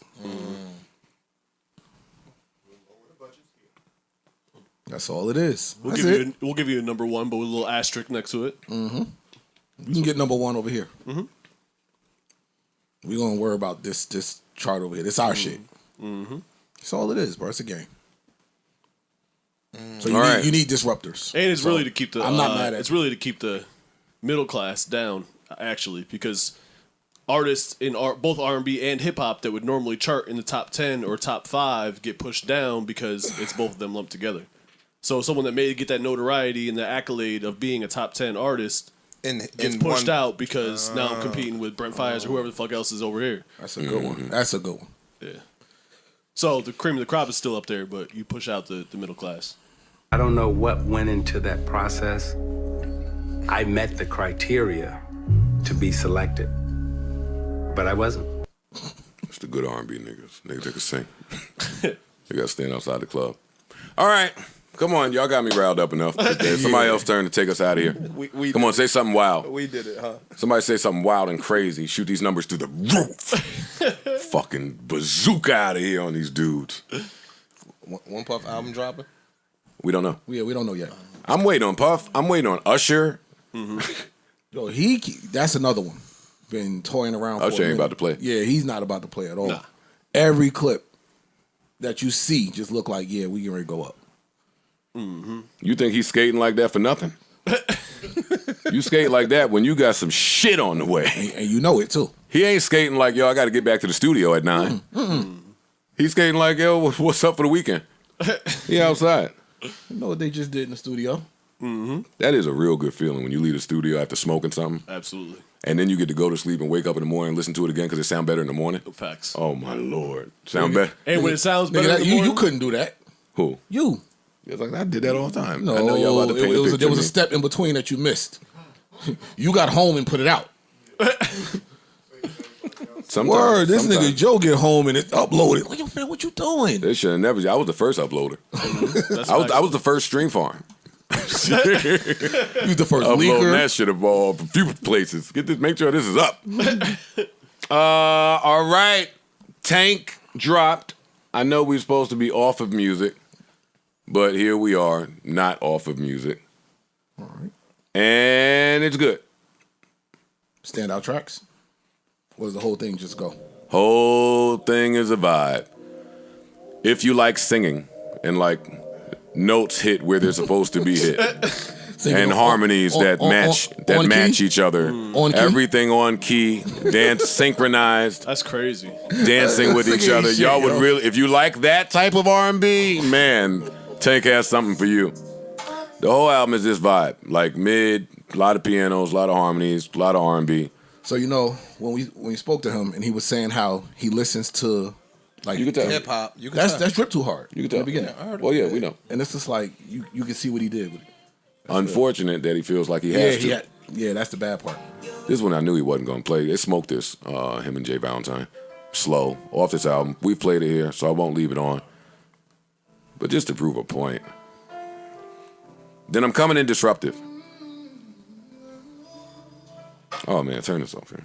Turn this off. What she did? She knew what she came to do. You know how much fucking I'll be doing in Greece? I'm out of here. I'm going. I might hire a photographer to tape me. Hey, tape this move. I might have to get wild for 42 bud. Might have, Yo, you gotta stop, yo. I might have to get Ever wild in for life. 42 bud. Look, they hating now. Don't say that. Wow, I can't be 42 bud. It's crazy. 4-2 bud. All right, gentlemen, let's do it. What's up? We're discussing birthday captions. Birthday captions for your significant other. I feel like the birds drop need to just at some point. But go ahead, come on. On the birthday caption? I don't even know where you're going. I want to hear where you're going. I just told you where I'm Do you going. love You birds? gotta lead. Oh my god. I gotta lead. What do you do when it's your significant other's birthday and it's time to post a picture and write a little caption underneath? Lost me right there. Yeah, Right there. I don't play the I don't do that. Instagram showing off shit. So that's a no for you. Double We no. have a no for you, right? We have a hell no for That's me. a hell no for Ice. I don't play them games. Corey ain't had a girl since jail. When he fucking Put the Fifi when on he the son some little nigga. The nigga, you mine now. You in this cell, nigga. I won't ask the young Yo, boys. what's wrong with you? No, that's what you should ask. 'Cause They're young young. boys. I never am coming to the That door. social media shit is a young man's game. It is. All right, young men in the back. Where do y'all stand on this? Nah, you gotta throw a little something on there. Yeah.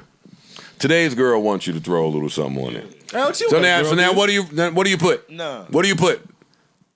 Oh, what do I put?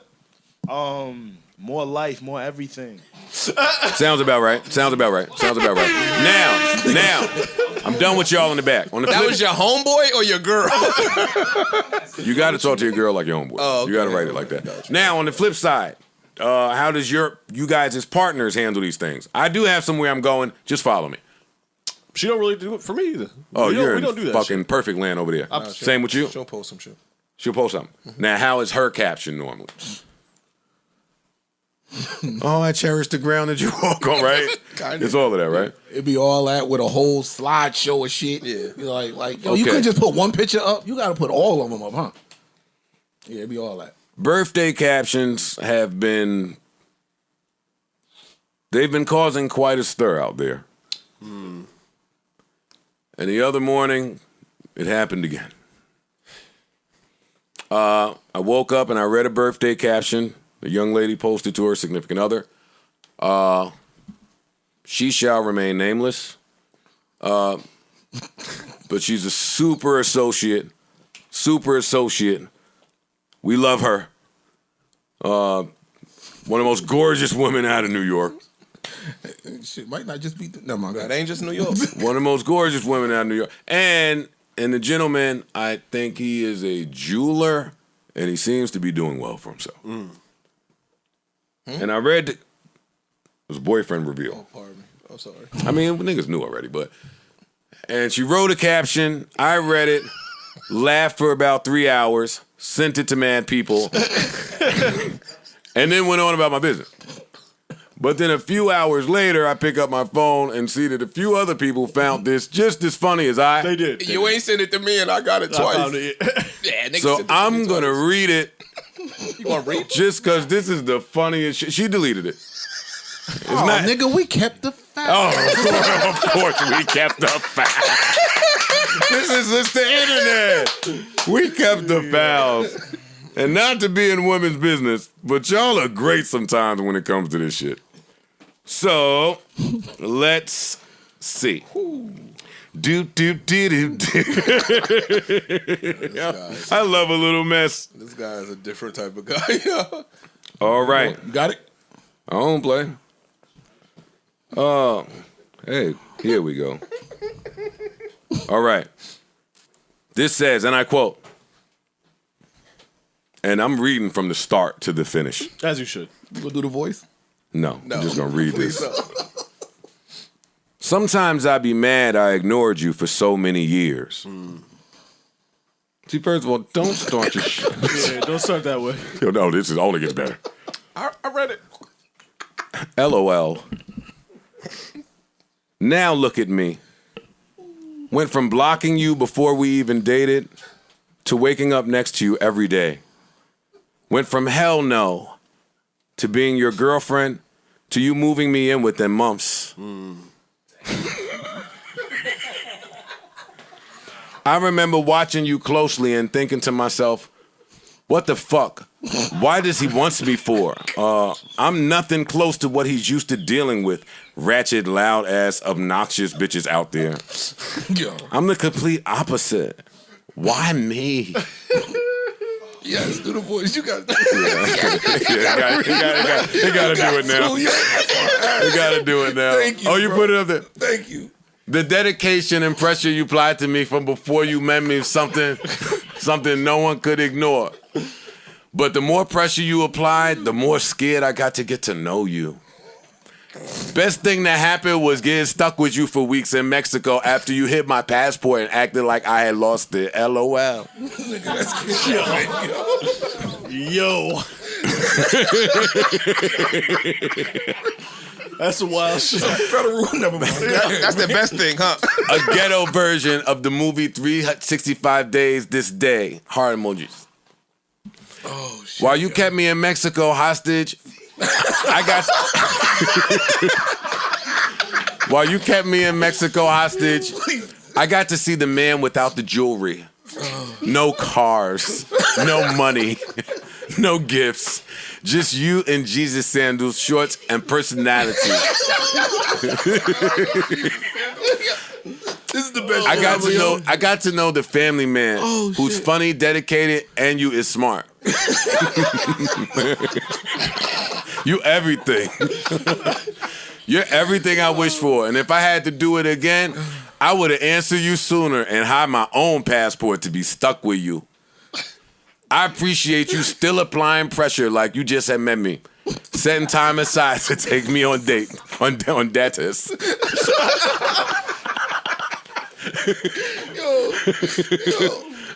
Oh, wait, no. Oh, that ain't everything, buddy, but I got it. Oh, you can't trick me. No. I love that you're an amazing father to the boys and truly enjoy being a father, and you tell me I'm as beautiful every morning and you kiss me when I'm sleeping. Wait, how did we start there? Yo, women are so great. It's about. Let me read that again. I love that. See, this was going great. I love that you is an amazing father to the boys and truly enjoy being a father, and you tell me I'm as beautiful every morning and kiss me when I'm sleeping.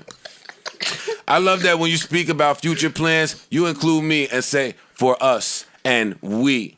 You make sure I feel loved and appreciated on the days you are hard to deal with. Wait, huh? Wait. There's days he's hard to wait. Sometimes you be looking for the Christian rock, but I try my hardest to stay nice and peaceful. I love how you're medium childish in a funny way. Happy birthday, baby. I love you. Thank you for being a good boyfriend friend. P.S. Don't slide into his DMs. I'm still logged into his Instagram. I see your desperada ass thirsty pick me please DMs. Even when you view his story 1,000 times. Don't get uninvited from the wedding, please. LOL. Plus. I would be calling my lawyer. My wife better not post no shit like that. Yo, just don't post me, dog. Just don't post me, dog. You can go act single if you gotta do this. Just go act single. Yo, I don't even care. That nigga homies hit him like, yo, dog, make her delete that, dog. Get that out of there. Shit. That is. Come on, Ish, don't do it. I'm not saying a peep. Yo, not too much on her, yo. That's the homie. Not too much. Word. Man, It is, yo. but it's still funny. That's the homie Nah, for funny. over 10 years. She done came to video. She done held niggas down. I don't got nothing bad to say about her. Oops. Bleep that. That's gang. Oh, Yo. man. Yeah, nah. You could keep that. You could text me that. Say it in person.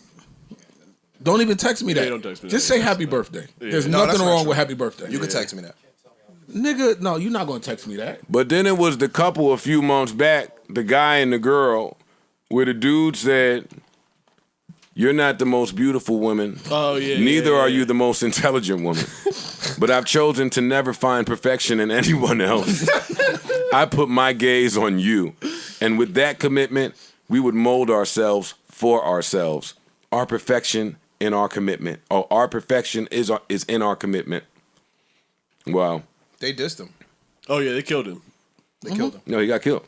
As he should. So what I'm saying you fucking is, should get killed. why don't people know how to do I don't understand. birthday I think what captions? you mean and what you say sometimes get confused. I think that for him, She said she was held hostage, which is a crime. That's kidnapping, fam. Now she came back and cleaned up, said, "Oh, y'all ain't get my joke." Where was the joke? The LOL. Oh, yeah, you hit my passport, LOL. Yeah. Crying face. In a foreign emoji. You country. know you got to play different games when you get these baddies now. You know she was ready to leave too soon. Hey, I'm extending this trip. stop looking at me, Ice. I don't want no. Stop looking. this you- Stop this looking you on a say- podcast. can't say that, Talk, man. nigga. You know- This nigga. That's the same thing you did with Meg. No, it's not. I'm good right here. You good? Get on the internet to say your wife is ugly and stupid. It's No, crazy. see, I don't think he said that. I don't think he said that at all. I think that, people were sending this shit around like crazy. I think he was saying basically, and I'm paraphrasing for the gentleman. I don't know him. I think that he was saying like, yo, you might not be the prettiest girl that I ever met, or you might not be the smartest girl I ever met, but you're the perfect girl for me. Ever met women? Me? Yeah. I have You met a couple. couple. You think they like when you say you're not the prettiest one ever? Or the smartest, nigga. Or the smartest? But if that's the truth, that's the truth. Ish. I don't know what you talk. Yo, dog. Mister. Yeah. I think. All right. Whoop, I got you. Wow. I got you. Jesus. Just drop the Come door. on in. Come on in. All right. Come on in. How are you? Joey, I canceled you, goddammit. I did. Come sit down. All right, ladies and gentlemen. We have a very special individual here. You may have seen him in Starlets. You may have seen him in the nightlife moving and shaking out there. You may have seen him on Stars, getting TV money now on you niggas. Out of here. And rap. He is out of here. All right, cut it off. Ladies and gentlemen, we have none other than Joey Badass here. Yes. Yes. Hey, clap, niggas. Clap. What the fuck? Have y'all never been on a fucking set before? Clap. God damn it. The hell's wrong with y'all? Oh, no, I was clapping. All right. Joey, how you doing? Doing great. How you doing? I'm good. I know that you're doing great. Because the last time I seen you, I was over by one of my favorite bartenders. And then you came back there, you said what up real quick, and then you went somewhere and I didn't see you no more. So Yeah, I was over there with one of my favorite I know. bartenders. I know. How are you? How you doing? Doing great, man. I'm doing amazing. Come on, tell me. How you doing? Good. You just got off a yacht? No, but I'm going to one soon. 2 weeks away. Okay. I'm going to Mykonos. I'm out of here. Mykonos. Yeah, I'm out of here. Shit. I'm going to go do it the right way. I'm serving looks out there. Serving looks. I'm serving looks out there. Joe Budden serving Yeah, looks. head ass. We need another picture of you sitting in the pool, Indian stance. You know what I'm saying? No, all of that's coming. It look like your head is too big for your body. All of that's coming. We need another one of those. All of that is coming. Vacay mode is in full effect. But I'm here to talk to you about a multitude of things. Okay, let's do it. Come on, TV money versus rap money. Let's get to it. TV money versus rap money. Well, just repeating the question is a win. That's an answer. Yeah. I do well in both is what that says. Yeah, right. Let me contemplate. Well, you know, there's a lot of money in TV, but I've obviously been doing music for a long time, so, you know, money that I've touched in television is, you know, you've been doing TV for a little while too. No, but the TV projections, man. Yeah, you know what I'm saying? Like, it definitely has increased. Like, my first job on Mr. Robot, I was probably making something like $5,000 an episode, $5,000 to $7,000 an episode or something like that. Is that was your first job though? Yeah, that was my first job. You know what I'm saying? That's the joint that really opened the door for me. Shout out to Sam S. Mill. I didn't even know you were on Mr. Robot, but I haven't watched Mr. Robot. Yeah, Mr. Robot has won Emmys. Great show. So not only is Joey Bada Oscar adjacent, but he's also Emmy adjacent. You know what I'm saying? Soon to be Grammy adjacent or winning. What I have learned about artists and television stars is they don't even come here until they could talk like this, yo. Adjacent. Yeah. when it's time to really talk to y'all, this is what I'm not feeling. It's true. You know what I'm saying? Because it's like, you know, it's there. So how many shows have you been on? So I've been on Mr. Robot, did Wu-Tang, did Boomerang. I did Beauty with Lena Waithe. I did Two Distant Strangers, the short film. Which was Oscar nominated. It won the Oscar. Oh, my bad.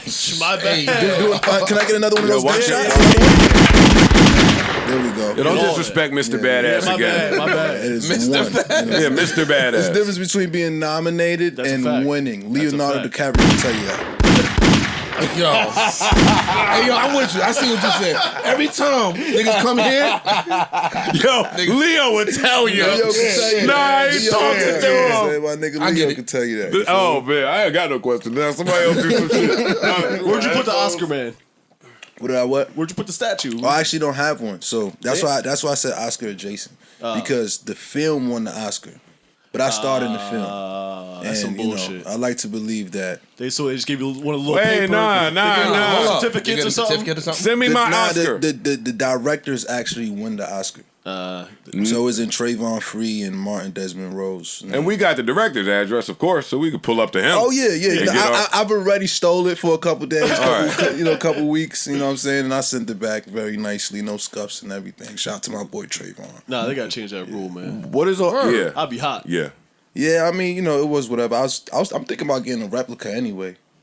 You know what I'm saying? Just to have in the crib. I mean, if y'all come to my crib and y'all see the replica, ain't nobody gonna think it's fake. Nah, it's a fact. Until now, watching this interview. But I still don't care. It's still ain't going. These rappers don't care about replicas. All right, so talk to me about what the visibility has done for your visibility. Rap groupies versus TV groupies. Man, rap outings versus TV outings. You started yes, I thought you did. Nah, I cut you off before. Yeah. Yeah, well, that's my bad. That role has been definitely like a defining role for me, because, so you know, when I came into TV and film, I made it a thing that I didn't want to do. I didn't want to take on a role as a rapper or a street person. You know what I'm saying? Because one, I was already a rapper. You know what I'm saying? I was too on the nose, and then with being a street nigga and some shit is like I didn't want to get pigeonholed. You know what I'm saying? I felt like that was easy. Like when it comes to acting and being a rapper and trying to transition, it's like everybody want that bishop role right away. But I made it a thing that I didn't want to play any of those roles because I really wanted to show people that I could act. You know what I'm saying? Because I was a theater student in high school for the first 2 years. Oh, okay. So like, you know, I was really on that path or whatever, but I learned quickly that shit was damn near impossible. Like I was one out of 3 black kids in the whole joint. And it's like, you know, it was a culture shock for me because it was the first time I was going to school with white people and stuff like that. So I just really couldn't hang. I decided that, you know, I would just double down on music and I'll use that as my leverage in the future. And that's ultimately what I did. I have no idea you did all that shit. Yeah. Oh, you've been getting TV money for man long. Yeah, it's been 2014. That's when it started. So what is the biggest lesson that you've learned from TV that you didn't get from music? That's where my fascination lies. Biggest lesson that I learned from... Yeah, because a lot of music rules you could take with you in other places, but in some places you got to learn some new shit that wasn't there before. Like, right. What has that been in TV and film for you? Well, I guess with the TV and film shit, like, it's way more patience involved. You know what I'm saying? Like, it's way more work to be an actor than it is to be a rapper. Especially if you're playing the lead character on something. Now, you had acting coaches, went to acting school, all that shit? No. I never had. I went to an acting coach one time in my life, and that was for some shit that I was doing an audition for that I actually didn't even get. What was the audition? I can't remember. Some Got it. shit mad long ago. Got you know what I'm saying? I mean, honestly, it might have been Mr. Robot. I'm not clear. I'm not sure, but I went to like an acting class one time, and I was in high school in a theater program. So like they would teach us, you know what I'm saying, basic stuff like that, and we had to participate in like a play or a musical or something like that. Does the acting help your music career? Absolutely. And the biggest way it helps it is it gives me more freedom. You know what I'm saying? Music started to pile on top of me, like as far as pressure goes, as like a job, as something that I had to do to sustain. And you know what I'm saying? Like despite it being something that I love to do, it also became something that I needed to do to get by and to survive. But once, you know, the acting success came, it made music easier because now it feels like the beginning again. It's fun again. Where it's fun again. I'm just doing what I want to do. Like I ain't got to make a record for nobody. You know what I'm saying? I ain't got to try to satisfy my label. I'm like, nah, I'm Joey and I got this going on and I got this going on. It's true freedom. Yeah, exactly. It's freedom. You know what I'm saying? So I'm just out here doing what I want to do. It's like, it's, you know, it's like a side chick and a main chick. That's good. No, you talking? Yeah, you know what I'm saying? And like, you know, a lot of times what you will find is sometimes a side chick makes you better for your main chick. This boy talking.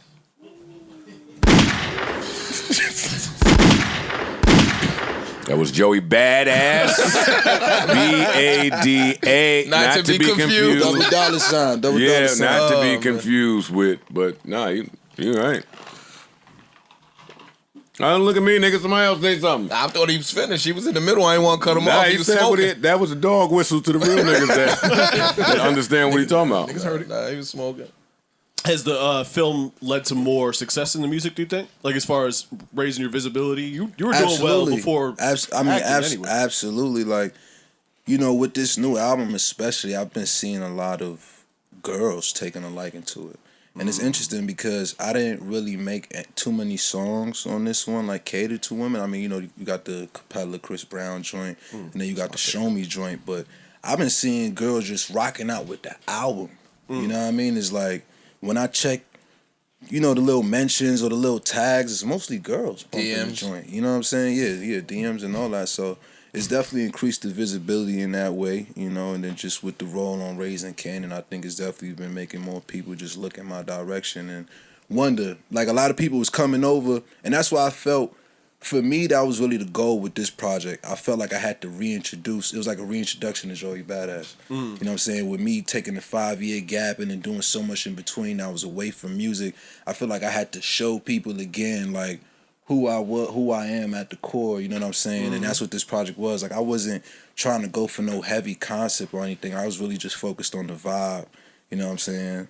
And yeah. Just doing what you wanted to do. Yeah, you know, this is a lifestyle album. Lifestyle, like, you know, everything is facts. This is just life. This is just my experience at the moment. Who took longer to turn their vocals in, Puff or Nas? Nas.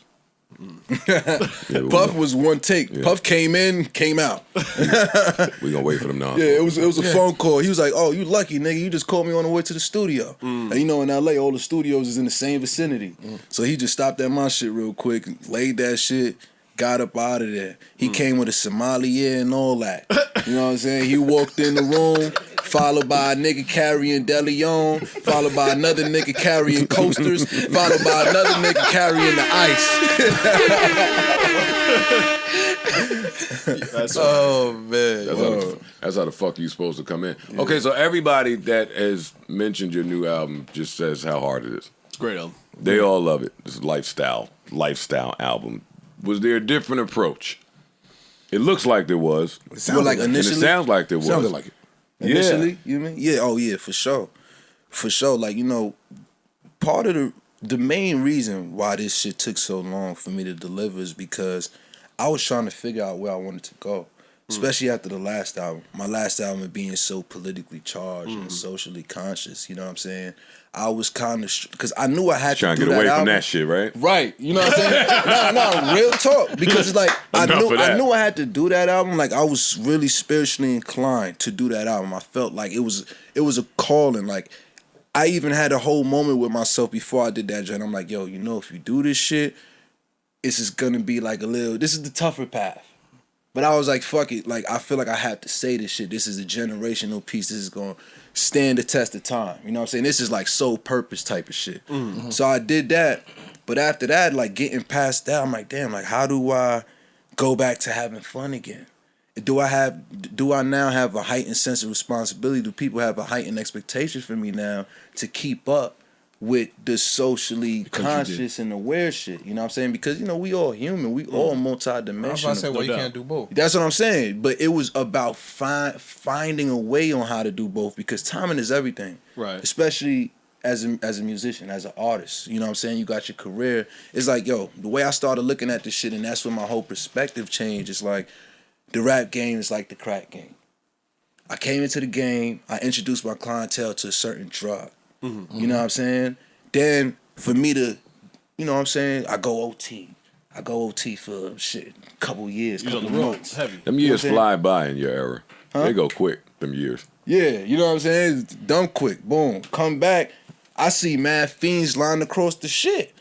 But then I'm thinking like, yo, you know what I'm saying? I'm on some empire building shit. I'm gonna get these niggas heroin now. Got some skag for them. Now they like, nigga, what the fuck is this? If we wanted heroin, we would have went down the street. We came to you for what we used to get from you. Because you had your biggest like commercial. We want hit. them blue tops, nigga. You had your commercial hit on the last record too. The Devastating record is probably your biggest single, for sure, solo record. For sure. Right? You know what I'm saying? And that shit was interesting too, because that was an obvious like, whoa, this is not the dude's sound, but shit worked, right? You know what I'm saying? So that kind of, and by the way, I hate that song. Gets tricky. You hate that song? I fucking hate that song. Gets tricky. Wow. DJs, if I'm in your club, don't play that song. Unless you want me to leave.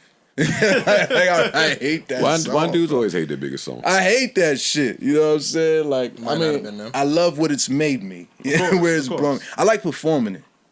But I just don't like hearing it in the club and none of that type of shit, because it just reminds me of a time where I was trying things and I still was learning it. And I could hear the noviceness in it. You know what I'm saying? I could hear the sacrifice in it, the compromise in it. You know what I mean? I don't enjoy that. I don't enjoy it. Like, how many shows you do a year now?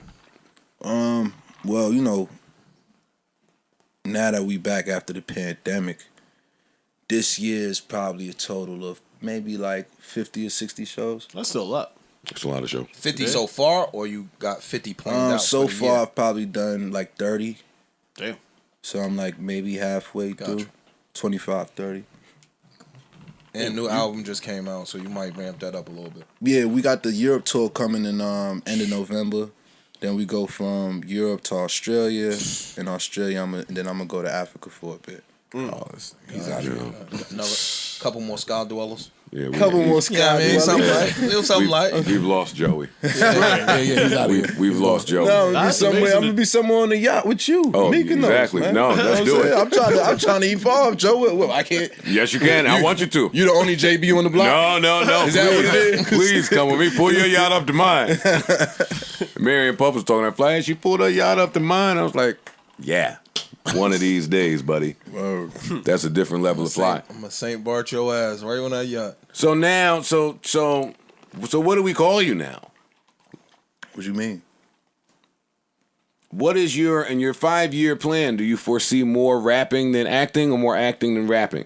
This is what we talk about here a lot. We talk about how the musicians get the fuck away from music and then they are out of here. Right. So that's what it kind of looks like you're on the precipice of doing. Nah, I mean, listen, I'm not trying to go away. I'm not trying to run away. Tell from your rap. fans the truth, yo. Yeah. I'm not Tell your trying fans the truth. Your fans. He's still doing 50 shows Right a year. now, so right he now. obviously I'm not ain't trying to running. run away from rap. Like, honestly, I don't want to take a 5-year gap like that again, unless I'm really on that type of shit. Like, all right, I'm about to just duck into executive, running my label, and signing people, putting people on. But right now, like, I want to be a rapper. I've never wanted to be a rapper more in my whole entire life. Why?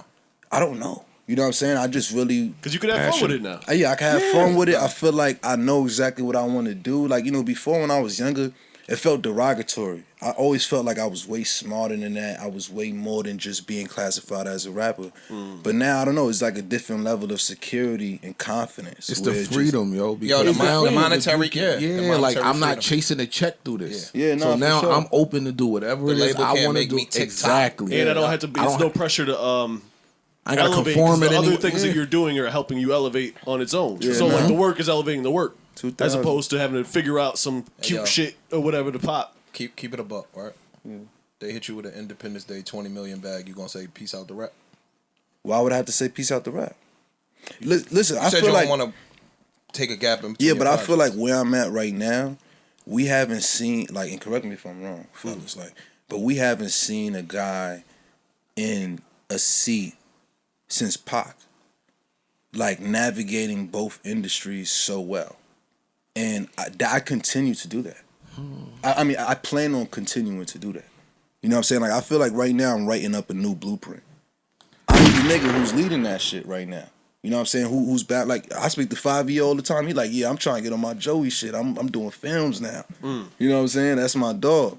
Shout out to them. Like, every rapper who's now, you know, of today, like, be trying to transition in that. They hit my line. Today rap They is hit a my stepping line stone. right away. Yeah, it's a Today stepping rap stone. is a stepping stone. Nah, for sure. There's You know what I'm saying? long- But they hit my line right away. Because they identify, they like, yo, you the nigga who doing that shit right now. Like, you know what I'm saying? You fucking hopscotching in between both of them. And it's like, I plan on continuing to do that. Like, I'm not trying to just choose one. Got it. I You see know it what I'm being saying? I think it's clear and, that I will Childish be able Gambino. to act forever. You know what I'm saying? Like, music is a young man's sport, right? Well, it don't have to be. It's changing. It don't It's have to changing be a for little sure, bit. but you know, if at the pinnacle, at the highest height, Yes. right? I get what he's saying. And I'm only 27 years young, so I got at least another 10 years to do this. One more. At a high level, Yeah. at a high level. And you've done it musically. It was all independent, right? Everything is independent. What? Your music. Your music. You Yeah, never had a in the major. beginning, this last album was my first major label album. Oh, this is a major label. It was the first major label album. Okay. What label? 2000, Columbia. Shout out to Ron Shout out to Perry. Columbia. Shout out to Lou, KC, Victoria. What is your Jim favorite? Mallory. Your favorite song on this project versus your favorite studio session from this project? My favorite song on this project. Don't give me all of them are my babies. I know. I'm trying not to. I figured you wouldn't like that answer. No, not at all. We can get to it. My favorite song is probably Cruise Control, man. You know, just the way that whole thing came about, and I feel like it's the song that's most poised for like mainstream success on the album. How much was the Mike Will beat? A lot. You gotta ask Columbia. You gotta ask them niggas. I ain't gotta ask nobody shit. I know what time it is. They dropped the bag off this. Yeah, I mean, you know, I'm sure it's at least 50. Yeah, you know? At least. At least. But was this your favorite session? Nah, my favorite session was The Baddest. Why? Because just the way it happened. Like, it was the last song I recorded for the whole album. I had the whole album. Like, the album originally was starting from track 2, Make Me Feel. But I felt like something needed to be said before that to just, like, address the vibe. But it still had to be, like, a little different from everything else.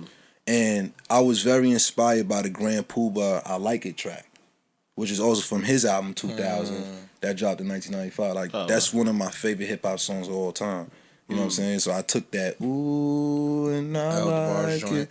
Yeah, I put the Elder Bars joint on the hook, and then we just kind of, like, built something in the same, like, you know, tempo arena, and it became that. And once I laid the verses and we saw what the vibe was, it felt like this little jazz club. I'm like, yo, I got to get Puff on this.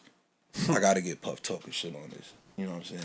And then boom, that's how we gonna kick it. How did Puff end up being the guy that people call when he wants somebody to talk shit on a record? Yo, because he been talking shit his whole career. He got rich off of talking shit. He made one of the best shit talkers in hip hop. The best shit talker. And now I'm him. And I ain't gonna lie, yo, Joe. I mean, you could be a testament to this too. Like, shit talking might be a longer career than just rap. Tell me about it. tell me about it. I'm going on year 8 of it. And that shit just flew by. You feel me? Like, you hopping straight off the yachts and shit now. Yacht Masters on. Yo, Joey, why you? What's up? You outside tonight? We could go outside. Yeah, what's up? What you want to do? We back at Starlet's? We'll be somewhere. I gotta look at the lineup and see what's going on out there tonight. Let's do it. Why you looking at me like that? Because you know the lineup. You know the lineup by heart. That's why we said Starless. He was like, nah, I ain't want shit on him. Okay. He know where he going on I'm about to make myself sound crazy, but when I say the lineup, I don't only mean the bartenders and the dancers. That's the normal lineup. I mean the staff. Who's the chef for the night? Who's cooking? Is this chef in the kitchen? Oh, is she not there tonight? Okay, word. Who is the oxtails over here? Starless tonight? Right. No, what y'all got over here? It's nasty now, yo. I get nasty with it. You need comfort. But you know all that though. That's all we saying. And I'm going to find out. You know what busboy there tonight. and I need to know. All right, so tell me something about Joey Badass that none of us know.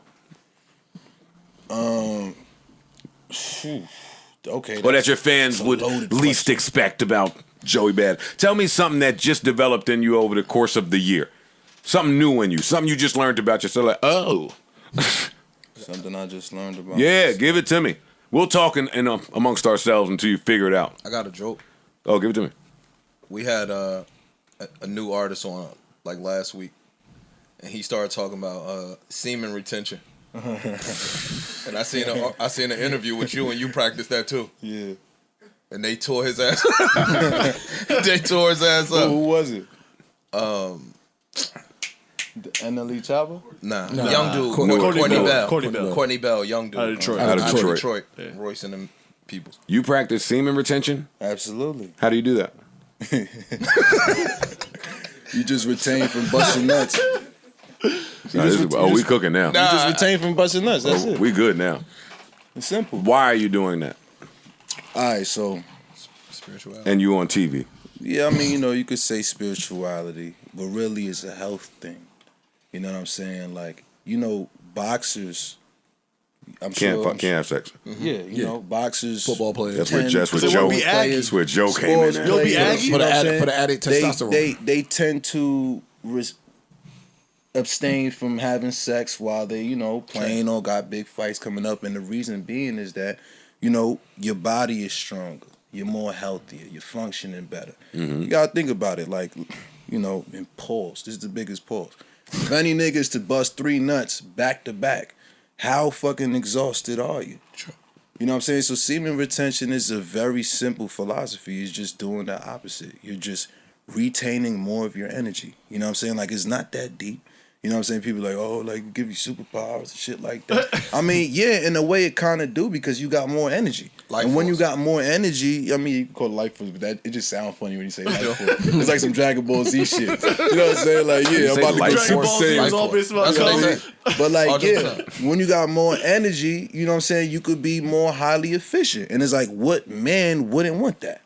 Especially if you somebody led by purpose, like you gonna want. he said, I don't want that. You know what I'm saying? Oh. So boom, boom, like yeah. So sometimes So you're abstaining? Are you abstaining from sex? Nah, absolutely not. You don't feel like you make more. There's been times though. So you're fucking but not coming. Yeah, yeah. I can't do that. They don't curse you out for that.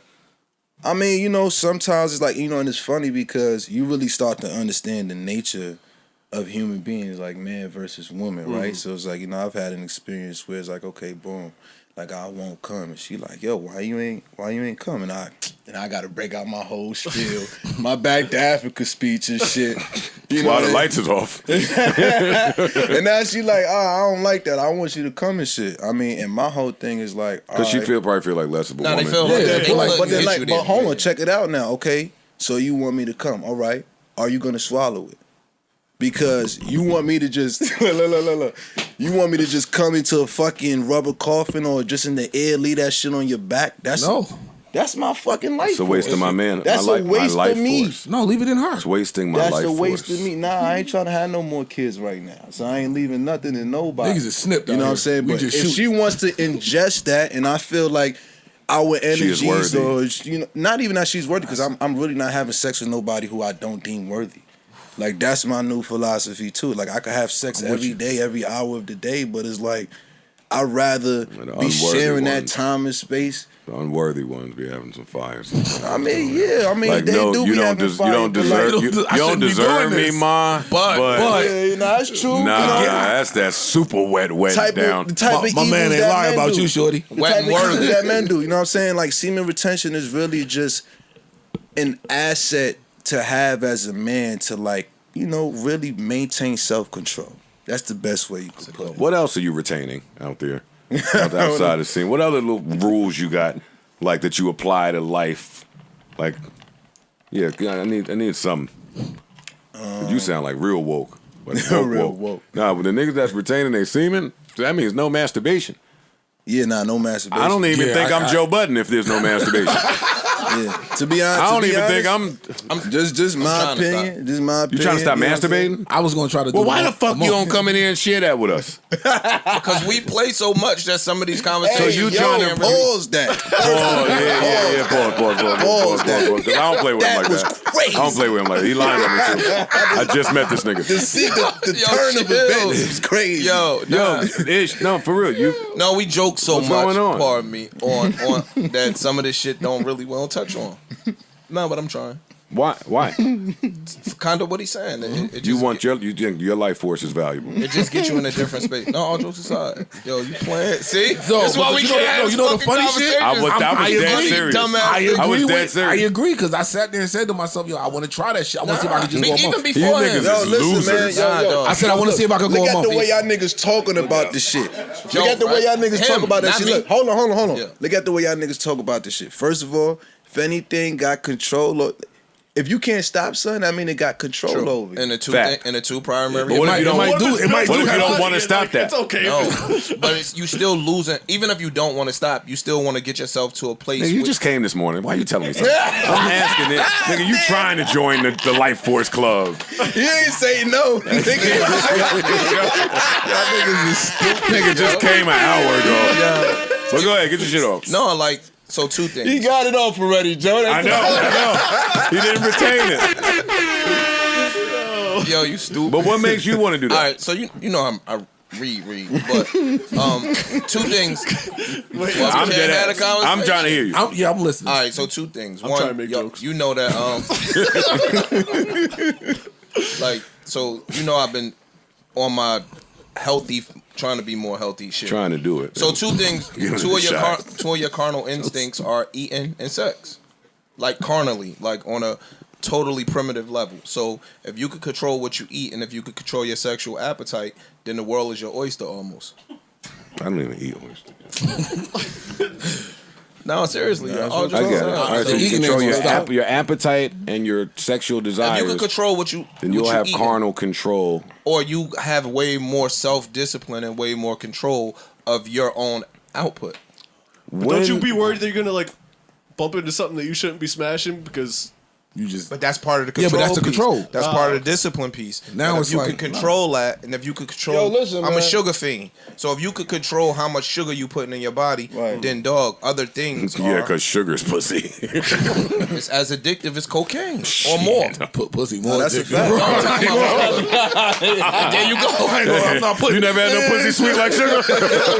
That pussy sweet like sugar, I was about goddamn to it. say some pussy real sweet. That's Indeed. So, you know. that's the point. So, wait, are y'all eating pussy? Y'all eating pussy to retain semen? Wait, hold up. That's a good point. That's a valid. I'm asking a question. valid it's question. a valid question. I ain't heard no answers. Oh, all right. No, First of all, you know, I mean, I ain't saying I don't eat pussy. I'm just saying, no, I'm not just eating pussy in retain your substitution of me not busting the nut. Nah. And coming marks the end of. I want to end this act. that part. Word. That I don't part. want That's the part I don't the get. never-ending cum story. Well, I ain't gonna lie. That is the part that gets weird. Yeah, because I want to. I'm finished. That is the you don't part fake it? because I ain't gonna lie. Like, you know, when At that point, I was a little nigga, like I really couldn't that. be able to have sex after the past 15 minutes. But now, like, you know, now I'm older, practicing semen retention and shit is like I'm doing hours. And like my partners it's is more just looking at tantric. me like, Yeah. my partners is looking at me like, nigga, Tantric. I done came already. Controlling the breathing and all that shit. I'm You gotta do all done. that Like, to not come. nigga, you done? So when you go to Starlets, it's like a dick tease.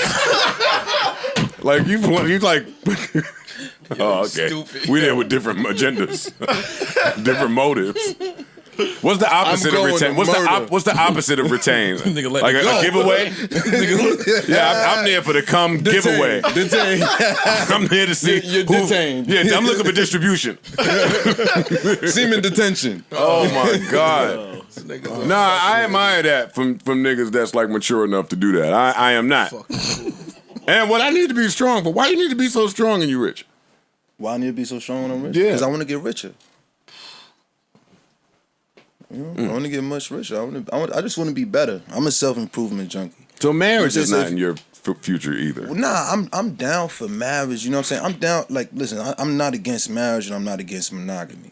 You know what I'm saying? But when it comes to marriage, what I'm against is like the government getting involved and shit like that. Like, That's why I I would be like, yo, look, baby, we could do the whole ceremony, fly your family out. We could go to Jamaica. We do the whole joint, bridesmaids, groommaids, all that. But we're not signing. we ain't nothing. signing they shit. You know what I'm saying? Like, love is love. You my wife, we gonna do that, you my wife. You know what I'm saying? And the moment where this shit not gelling no more, we should be able to walk away and separate. You know what I'm saying? Somebody Like, clap, please. Now I'm gonna ask you a question. So in that, well, you got money, so it's a little different for you. But you got money. yeah. Money. Nah, that shit matter because now Yes. you have enough money where you could go to the specific people and you could get your trust set up. You could get your shit set up to take care of your family, your kids, and all of that other stuff. Right. Whereas the average Joe Smo don't have that. So it's a little more traditional routes for them. Work harder. Sure, I'm not disagreeing. talking shit. You know I'm with it, but I'm just saying. I'm just talking like shit. you get what I'm saying. So for you, yeah, that makes sense. The governmental control and the regulations that they put on your wife and all that. Yeah, because you're right. That is a valid point because, like, with some people, marriage is it gives them certain Security. benefits. Benefits. And Security. Right, Yeah. right. You know what I'm saying? Yeah. So let's say you rich or he's rich. I don't want to be just putting it on you, but let's They say both rich. They both are, but let's say Let's say you rich-ish. I'm not though. So look, Oh, tree, yo. no. But When he gets so nervous, he act like the sheriff is here. The two of them. they know where it is. You know what? they been here. Yeah, they have. Yeah, I did, nigga. So but let's say Parks, right, walks away from his wife, right, on some bullshit, God forbid, but it gives her some security or some fallback that even if he do some fuck shit, I'ma still be entitled to something. You get what I'm saying? So I think that when you with your significant other, y'all could go to the necessary professionals that'll put that in play for you, without the government controlling it for us. Oh yeah, you know what for I'm sure. saying? And it's like, yo, if I'm gonna make that choice with a life partner, like then it's definitely gonna be that relationship, that communication, that understanding there. Where even if we separate, like first of all, if you separating from your partner and it's disastrous, that was never gonna be a good relationship. Facts. True.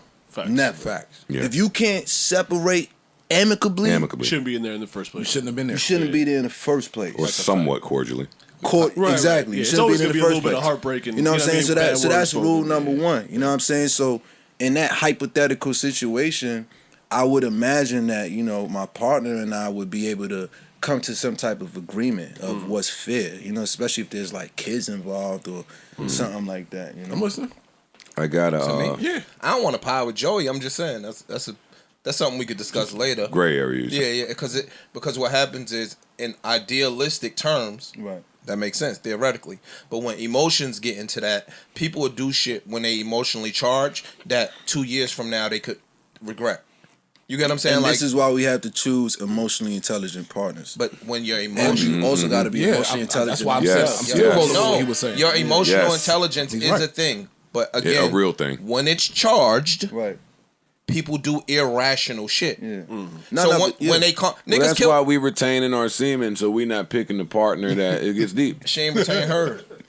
She ain't retain hers. Yeah, but you picking somebody that understands your But- frequency. Nah, but I think women actually retain their sexual essence more than men. You know. Yeah, more because often than men. they get judged more. I gotta start saying essence, sexual. They get essence. judged more. He's throwing out all that D'Angelo shit. Yo, my man gonna be in Starless tonight talking to the bartender. No, we gonna be together, like and I'll be that pointing at you. essence. He don't come. Me, I got it. It's I'm backed up. Nah, but you know what? You know what? I'm joking. You know what? When the girls is under the impression that you don't come, They like that want to shit. fuck They like you that more. shit. Because they gonna bring. Because they like, They I'm want gonna to take over. be the exception to the rule. I'm going to. I'm gonna get it out of you. Wait, That makes you sense. you rich and you don't come? Bet. Bet. I'm Yeah, gonna no, I make get that. Challenge accepted. I'm That's gonna how they take look at something it. from you. Back in the day, you And used it's to tell gonna be your girls, come. "You don't come from head." They be like, "What?" Back in the day. Let's I was dance. gonna say no. That Back in the day. That's on the line up tonight to say. yeah, that was still. I go. said that. Hey, you know I don't come from head. Oh my God! Let me fix that. Joey, I have to. You my man, so I don't want to do this, but I wouldn't be doing my job. Damn. And I would be a phony ass nigga if I bring it up. Maybe I'm not going. Here comes some to bullshit.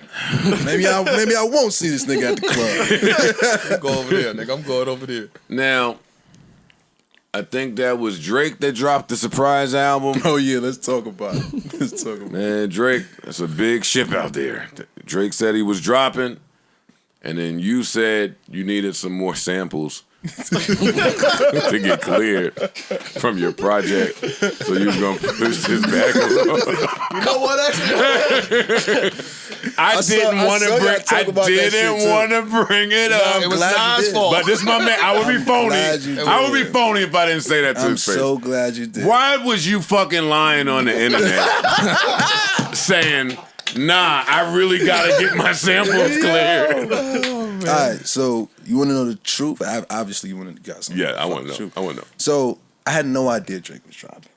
Nobody did. That's No idea.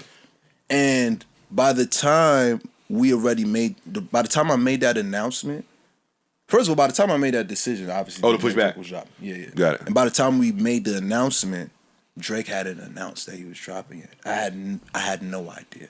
But people assume that, you know, I'm in the industry, so they're like, oh, like your truth don't this matter. nigga heard that got shit. inside information. And he put He and heard by us the on the way, way. he's smart for that shit. Because I would have did the same thing. But honestly, Yo, wrong with it. wait, hold up.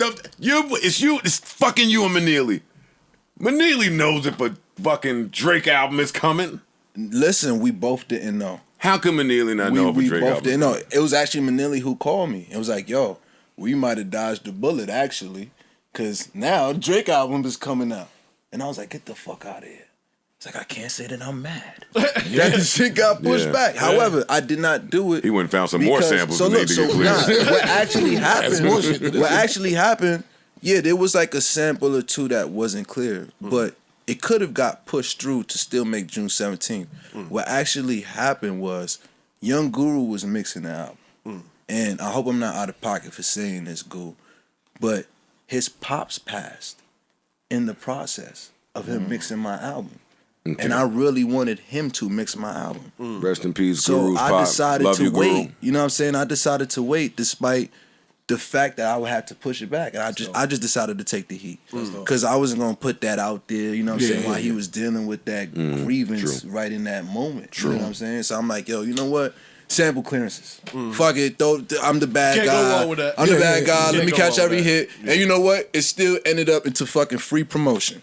Because now the story was Joey pushed the shit back. Because now more people know about my shit because it's now I'm lined up with Drake. You know what I'm saying? What'd you thought when you seen us talking about it, man? Nah, I was crying, bro. Like, yo, listen, man. Like, I don't be taking this shit personal. You know what I'm saying? Like, I'm a public figure. I'm free game. You know, it's a lot of public figures don't feel this way. They don't. Like, you know what I'm saying? I might be a topic of conversation one day. Yeah. I might go on Breakfast Club and I got the stocking cap on and it's a thing. Yeah, but if you it's something to talk about. But if you have a relationship with a podcaster or a radio broadcaster or whoever's reporting, right? And now you see something that is like, hey, listen, man, like it's a difference between commentary and blatant disrespect. Right. Absolutely. You know what I'm saying? A lot of people don't see that. You need to be able to separate the two. It's a lot. So it's like if I tune into bro. niggas just sharing their opinion, I'm laughing. I was laughing alone. I was generally weak. We you had know ball. what I'm saying? We had ball. We had ball. Because I'm like, yo, like it's so funny. It's like this shit. It looks like what it looks like. It looked like the nigga pushed this shit back because of Drake. And you know what? For me, that aligned because I was still a topic of conversation for a couple of days. You know what I'm saying? And See, he knows how the internet works. That's a play for him. That's you know what I'm saying? It's cool. But like if I see a nigga disrespect me on the internet, like, oh yeah, that nigga pussy. Boom, boom, that's different. Right. You know what I'm saying? I never like, fuck with this bitch ass nigga. It's Yeah, like, you whoa, feel we me? not on That's music. different. We not on. Yeah. That's what I remember. Ishmael, we had the conversation. That's what I would always say. Like, yo, it's one thing to just give your opinion on something, and it's another thing to be completely just disrespectful. But I see where they used to be wanting to kill you, Ice, because your power on Black Twitter back then was huge. Your platform was huge. You would just come out and be like, yo, this nigga shit trash. It's like, who is this nigga? And Like, but you no, gotta they stop. would listen. He was affecting niggas' album Artists sales. got to listen when fans listen. When enough fans is reacting to Ice from Newark, New Jersey, it's like, all right, dog, who's this nigga affecting things at my release? Yeah, and now I can't wait to catch that nigga on the dark alley. Let's get 10 seconds of silence. I want to rapid fire at Joey Badass before he goes. I want everybody to just rapid fire at this nigga since he's so profound with answering questions. I'll start. Do you have a smart toilet? Yes. He's out of here, yo. Wait, hold up. He's out of here. I wasn't even ready for that Yo, one. you Hold up. fucking He's out of here, Wait. yo. We gotta He's slow down outta the here, rapid yo. fire. What the fuck does smart toilet do? Man, shit, it wash your ass. You bum. Wash your balls. It's levels. It's levels. Get a nigga a raise, yo, so he can order smart toilet. Oh, I'm done with that. I'm done with that. Earn the raise. Earn the raises. Topics, performance, tone, like earn the all that just asking. I wasn't at the mixer, didn't get an invite. But that's what I didn't understand about me not getting invited to the mixer. If I had a boss, and I'm off of this because I'm not. If I had a boss who I knew wasn't gonna come, I 1,000% would invite him. Yeah. It just looks good. Especially if I like the boss. Bitch ass. Niggas back. So yeah, smart toilet. You got a smart toilet. When you get that? I just moved into my new crib, June. Some applause. Yeah. Homeowner. Well, he said new crib. He might have downgraded. Don't matter. He got a smart toilet now. I laughed at it though. You think I downgraded? I don't. No. I don't. I was just putting it by the rim. And he just got the new Little crib. Chris Paul, huh? He ain't had a smart toilet before the new crib. He got the new crib to not come. All right, I'll get my second question. I'll toss it around to the room. Everybody comes and says their top 5 rappers of all time. I'm going to ask you who the top 5 trash rappers of all time to you is. That's top different. 5 niggas that it's just like, man, Top 5. man. Trash. You can find a media savvy way to get up out of the question, Good luck, buddy. but I got to entertain the fans. I mean, I don't even know if I'm in tune with enough trash rappers like discography to measure their level of trashiness. I feel you. That's right. You know what I'm saying? That's true. That was good. No, that's true. He slipped down. Back against the ropes like Ali. That nigga said, whoa. What y'all got for him? Turn it up on him. Does Unique die this season? Yo, no, don't answer that. Fuck him. Don't answer that. You don't watch. I don't watch the show. I don't watch the show. I watch religiously. If I tell this podcast, I gotta kill everybody who watched the podcast. Word, you're right. That's a lot of people, including the people who do the podcast. Fifth would be tight too. Nigga, kill us over that check. Listen, D, get rid of us for that check. It's a good check. That's a nice check. Listen, 5,000 episodes. Look, just a piece of that check could put this whole room away. See? All right, He'll kill this whole room. I get it. Yo, listen. I understand. Moving on. I gotta work harder. I gotta work harder so he can kill me. Come on, y'all. What's up with Pro Era? Pro Era, man. All my homies is good. You know what I'm saying? My boy Chuck, my boy CJ, Nick, Kirk doing his thing. You know, everybody doing their thing, trying to navigate. I let everybody out their deals. Everybody's independent. Oh, everyone's free. Yeah, Free to do their thing. sure. That's what's up. Everybody's free agent. So Album question for you, which is the current trend in hip hop. Will you be looking at a deluxe? I'm thinking about doing some type of deluxe structure, but what I'm leaning more towards right now is dropping songs in the frequency of 2000, like every 3 weeks or so, and just adding it to the album. Okay. Because, you know, we got that, like, Liberty Now. And Play around. yeah, whatever Freedom. the industry is. Rather than just doing the traditional, here's the deluxe at one time, like, here's 6 songs. You know what I'm saying? I'm trying to just keep the attention on 2000 and maybe just add a few more records to it. No, I feel you on that. How many women you ever had in the roster at one time? Most women you had in the roster at one time. You know, I feel what you were saying. Probably, you know, in my younger days. You're 27. You're 2000. 27, by the way. Before my semen retention and before it was a big thing for me to be honest and, you know, transparent. Maybe about 5. Yeah. How long you been rich? How long I've been rich? That's invasive. Well, now that's a good question because I think I've been rich for longer than I known I was rich. But I didn't accept being rich. He killing y'all.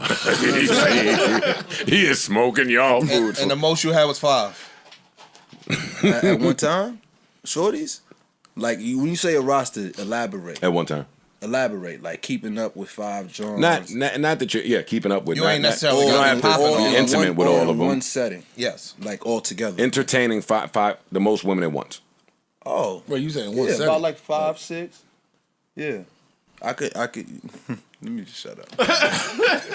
Dumbest purchase as a entertainer. Huh? Your dumbest purchase as an entertainer. I bought this Chanel chain when I was like 18 or 19 from Corey Vintage Frames. And he's a good guy, but fuck you, Corey. I was like 18, 19. I bought a Chanel vintage light bulb chain from this nigga. For like 5 bands. Cause you be shining bright. I see what you was trying to do.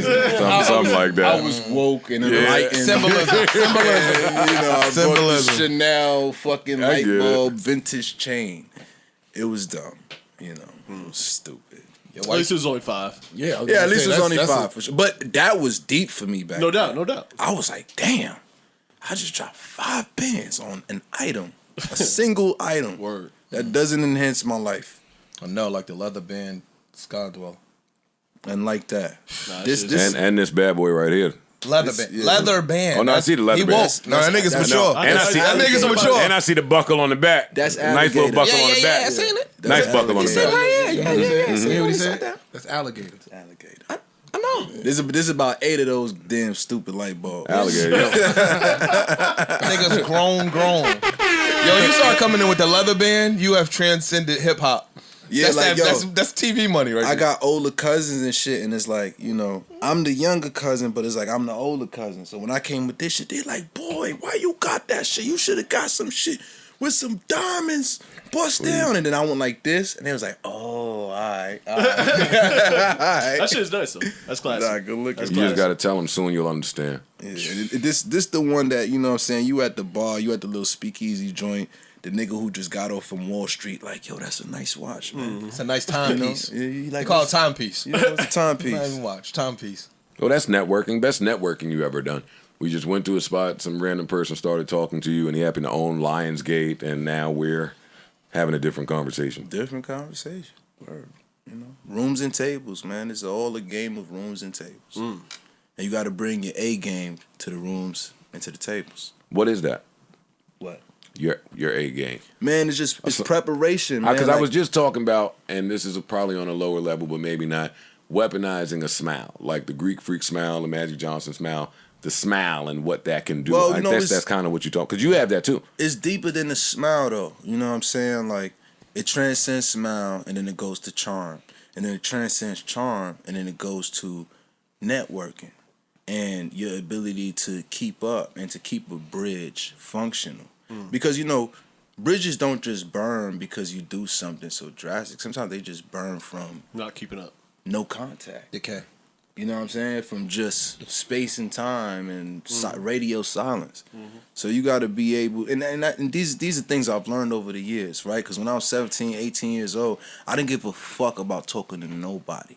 I was in Germany for the first time, and I was just happy I was in Germany. No doubt. I wasn't even thinking that I'll come back here one day. Maybe I should lock in with this dude. Maybe I should lock in with, you know what I'm saying? I was even thinking like that. I'm just like, nigga, I was in high school a couple months ago. Right. Now I'm in Germany. You know what I'm saying? So like as you go through the journey, you kind of realize, and like one of my biggest takeaways that I always try to give the younger artists is you got to be careful of how you treating people on your way up. Facts. Because you never know who you're going to run into on your way down. So like when you opening up for niggas on tours and shit, you at these venues and you meeting these stage hands and these different crew members. And then 2 years later, you on your own tour. Right. And these motherfuckers remember you for being a fucking Punk.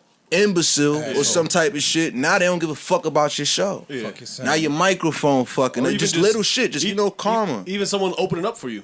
And then they turn out to be a star later down the line. You might want to do something with them. But Nah, you're word not a up. feature. Word up. And, I've even learned lessons like that. Like, just, and not even intentionally, but, you live and you learn. Like, I ain't going to do this one. I'm not in the mood. And then, damn, this shit take off. Like, Location with Khalid. Yeah. I was asked to be on that shit before Lil Wayne.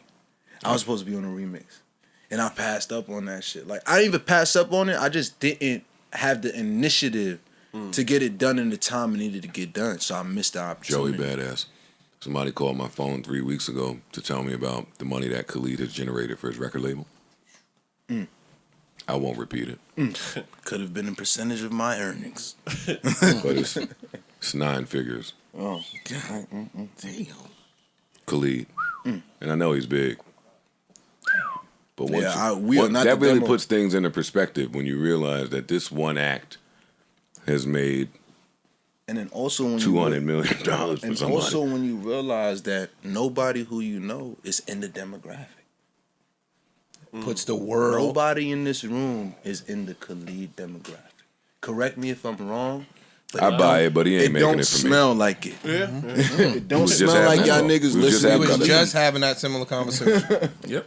You know what I'm saying? So it's like anything is possible, and that's another thing I had to learn is like just because throughout this 5-year gap, I started to make a lot of music in the direction of me wanting to please the people who was in the room for me. But I had to learn that none of the people in the room were my fans. They my people. Right. Don't get me wrong. I could go to them for opinions and life understand- advice. Life advice. But no, I can even go to them for opinions on a song. Right. But I gotta understand when I'm doing that, they're not the demo. Yeah, they're not your it's huge. purchasing. They hearing it more from a casual listener perspective. Right. So I got caught up in that because I wanted to please these people who was right next to me. You know what I'm saying? And I kind of got jaded. And, sometimes you got to be reminded of that. Like, yo, ain't nobody in the room got to fuck with what you doing. As long as you got an audience for what you doing that you can connect to. You know what I'm saying? kinda And conversation that's a earlier. tough battle right there. Because naturally, you want people around you to be into what you want. You know what I'm saying? But you kind of just got to be on what you on and make sure that you into it. Because that's what drive other people into it. It's kind of a great segue to my next question. Tell me about your worst bout with self-doubt. My worst bout with self-doubt. I would Professionally. say professionally, I would say, it was kind of over these last 5 years.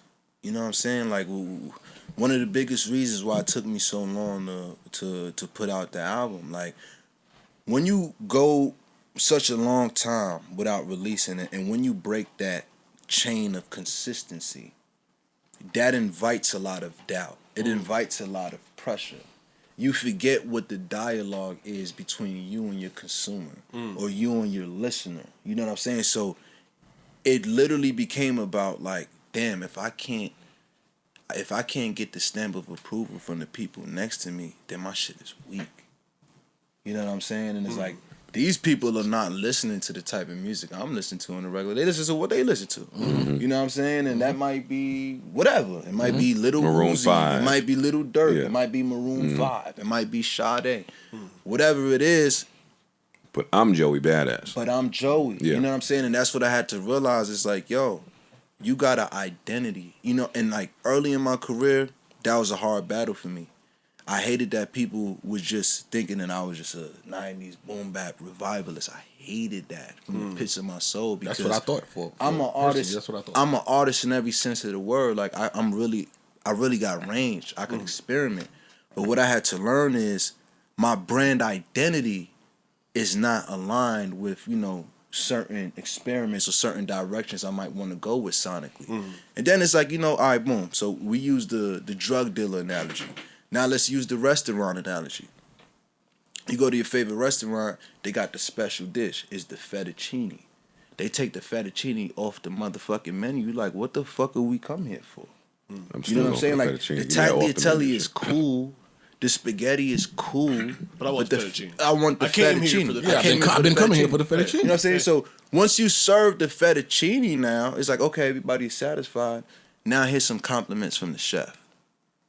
You know what I'm saying? Now here's some kudo. Try this. I get that. Here's some octopus. That is a great analogy. You know what I mean? You know what I'm saying? And it's interesting too. How could you be mad at courtesy of the chef? Right. How could you be mad at that? Right. You shouldn't. Whatever it is, thank you. And 2000, that's what 2000 was. 2000 was an album full of fettuccine. There was 2 experimental dishes on there. It was called Welcome Back, which is the song I made for you. my nigga. Because there's a lot of so my demographic, my fans, they hate that song. I bet they do. They fucking hate that song. I bet they do, yeah. My moms hate that song. But then again, it's like I don't blame her. She don't want to hear her son talking about like you know what I'm saying, talking like that. Like she don't want to hear her son saying I ate it like I had a big appetite. Boom, especially not retaining semen. And then my fans is like, you gotta understand, my fans, they've been with me from 1999, so they don't even look at me as a nigga who get bitches. They don't even look at me as that. They like, I dealt with that my whole career. They like, you talking about That's sex. why I just kept knocking them down. They're like, you a conscious nigga. Why you talking about sex? I was rapping about depression, but I'm gonna knock them down. Oh, y'all not? In case y'all not feeling what I'm saying, watch this. She half the reason I'm depressed, but I'm gonna smack. Yeah. But there's a thin line between being an artist and being a brand. You know what I'm saying? One is realizing, okay, yeah, you could experiment, you could show these different sides of yourself, and then one is being aware this is my brand. Of what people want to see from you or what they are willing to accept from you. But just because I do something that's different doesn't mean it's not good. It just means that my clientele was not ready for that. They wasn't prepared for that. So sometimes it's great lengths you got to go. Like I got to plant seeds before I do certain moves. Right. I got to make it make sense. You know what I'm saying? Like if I'm going to do a drill record, maybe I gotta plant a seed like, oh yeah, like Joey and Fabio is cool. Yeah. Like Joey and Fabio actually from Brooklyn and they know a lot of the same people. They're actually connected. You guys would never know that. You know what I'm saying? But once you introduce that idea, then it makes sense. Then after the song comes, it's like, oh, that makes sense. It makes sense. These niggas hang out with each other. But when shit come out of left field from a nigga who is identified as like, oh, he's this, and he's doing something that's over here. It's like, what the fuck? This is wrong. This is not right. Yeah, I was gonna say they almost look at it like, oh, you're chasing that. It's like Louis Vuitton dropping $30 sneakers. You be confused. I hate that. I ain't getting them fucking $30 sneakers. I'm definitely not. I not me. We know. We know. Yeah, we definitely know. Stephon Marbury put out some $19 sneakers. I skipped right over that. We hop step right over that. Yeah. Hey, do it for the less fortunate. I'm a Euro step right past your shit. Yeah, I'm not getting this. That's funny, but That didn't even look too bad, but we just wasn't I'm rocking not wearing it. that. They was too That's cheap. so shallow and nasty. know, It's that's disgusting. terrible. But I'm up, nigga. Suck my. Yo, as an artist, you don't find that like how did y'all artists? How did people like Jay and them, or they just got to a level where they could just do what the fuck they wanted to do outside of what the fan thought that they should be doing? Nah, man, even Jay is a perfect example. Like, Jay has been planting the seeds his whole career. True. His first album, on the cover, he has a fucking suit on. So it's not even outlandish by album 3 to think of this nigga as a real businessman. It's true. He's been telling us the whole time he's been painting that the he was a picture. fucking hustler. Yeah. And not just the on the block corner hustler. Yeah, exactly. Like, I'm this level of hustler. Empire I'm building. This gonna level of brain. Enterprise. and I'm gonna apply this throughout the rest of this, everything I do. and meet me at the end. We'll see what it turned into. You made me make another one because I'm gonna do this. Yeah. But had he never planted those seeds, had he just came across as like an MC, as a rapper, Or just a grimy, dirty, grimy. I tell street y'all, this nigga. is what Hov says when like, yo, why you don't say this shit? Oh, I've been saying it. like yo, you don't see Jadakiss running the label today. But none of his legacy is taken from him. You know what I'm saying? But like that just wasn't the seeds that he planted. You feel me? He planted the seeds as being one of the best rappers, and he's still. And you can keeping that find up. me on the block any day. And you want to he's come still to Yonkers, keeping I'm that still up here. to this day. Facts. To this Brand. day, That's true. A brand. Brand. This is brand, That's brand Coca-Cola. identity. That's his brand. You feel me? That's It's true. like you gotta be in line. Like brand identity is one of the best things you can have. For people to be able to break you down into a sentence is one of the best things you could have. Really? Absolutely. Hell yeah. I would think it would be a curse, not a gift. I thought that as well. Too. Because somebody to compartmentalize you, when somebody just puts out one sentence and it's identifying you, then that restricts your ability to pivot or to tangent into something else. Nah, How? Every lane got How? value. Yeah, but it's like yo, if I don't. can't If- if How? I can't describe your audience, who are you selling to? Right. True. No, that makes sense. Where's in a your business dollar perspective. coming from? No, I'm saying, but you said, yo, somebody needs to be able to describe Joey Badass in one sentence. For the Right? most part. All right, Yeah, now- for the most part. So now let's say this other demo that is representative of $300 million for you, right? Long term. Demo, what do you mean by demo? Demographic. Demographic. Okay, yeah. Right? Could potentially yield you $300 million over a 10, 15 year span. If that one sentence don't necessarily identify or is not relatable to them, you lose out on that, no? No. No, because look at Khalid. Khalid not losing out on not making us fans. Yeah, but he don't. Hold on, let me. But let that me- let me demo give- let that me- he is let me give you- satisfying let me give is you- bigger than us. Let me give you a different example. So Who's you're to clear. say? Who's to say? Go to your Jada okay, Kiss so let's example. go. Let's Go do to your Khalid Kiss example. Khalid versus Little Durk. No, go to your Kiss example. Kiss is a better one. Right. Right? So Kiss put himself here. Right. That's his.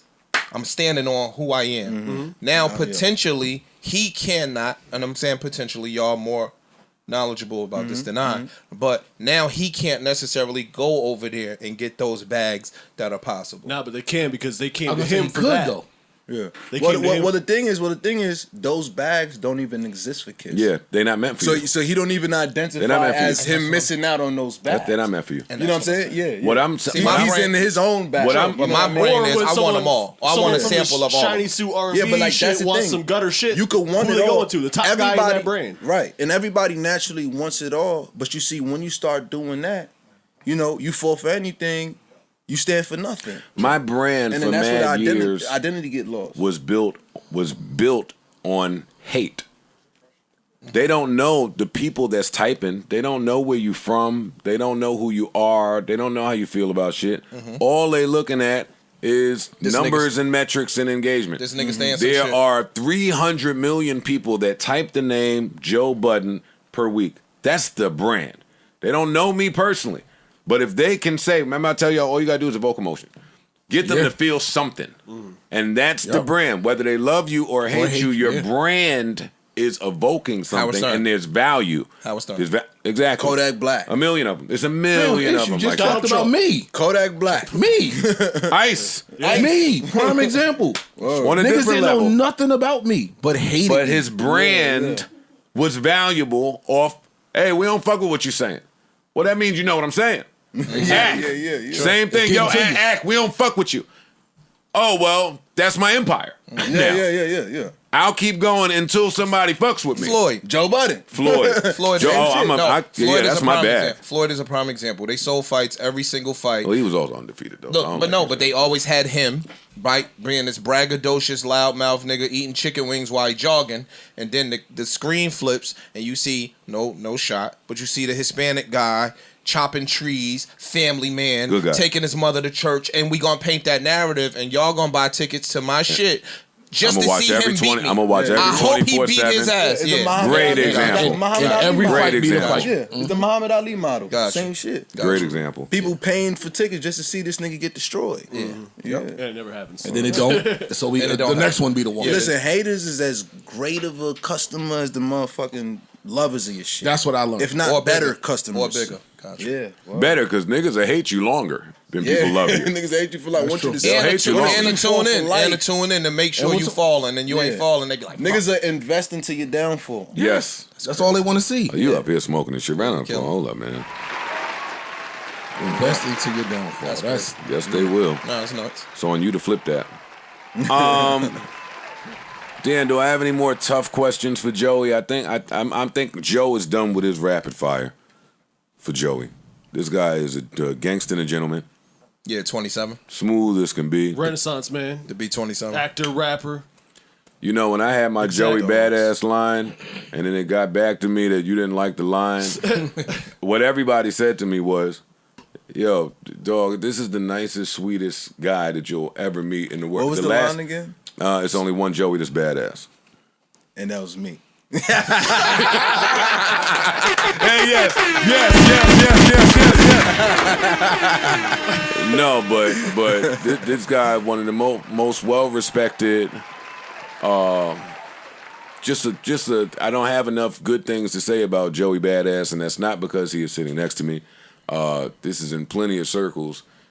Your name card is excellent out here, and as a nigga whose name card hasn't been the greatest at times, I understand the value in that and the gift in that and the work that it takes to keep that like that. So I just want to give you your utmost respect, your flowers, thank you, brother, the love that you deserve, and thank you. Thank you. Just thank you. Thank you guys, man. Thank you. Thank y'all for having me. We need more niggas like this.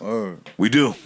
Semen retention. Oh, knock it the fuck off. Got you there. Knock it the fuck off. Took your levels up. All right, so when's the last time you came? Before you go, pause. Yo, whoa. I said pause. Ain't no enough pause. You need a stop. No, all homo. You need a stop button. Nah, all homo. It might be. It might be like, you know what I'm saying, one or two people out there who might not like my. All right, so never mind. Keep it. Ain't doing that.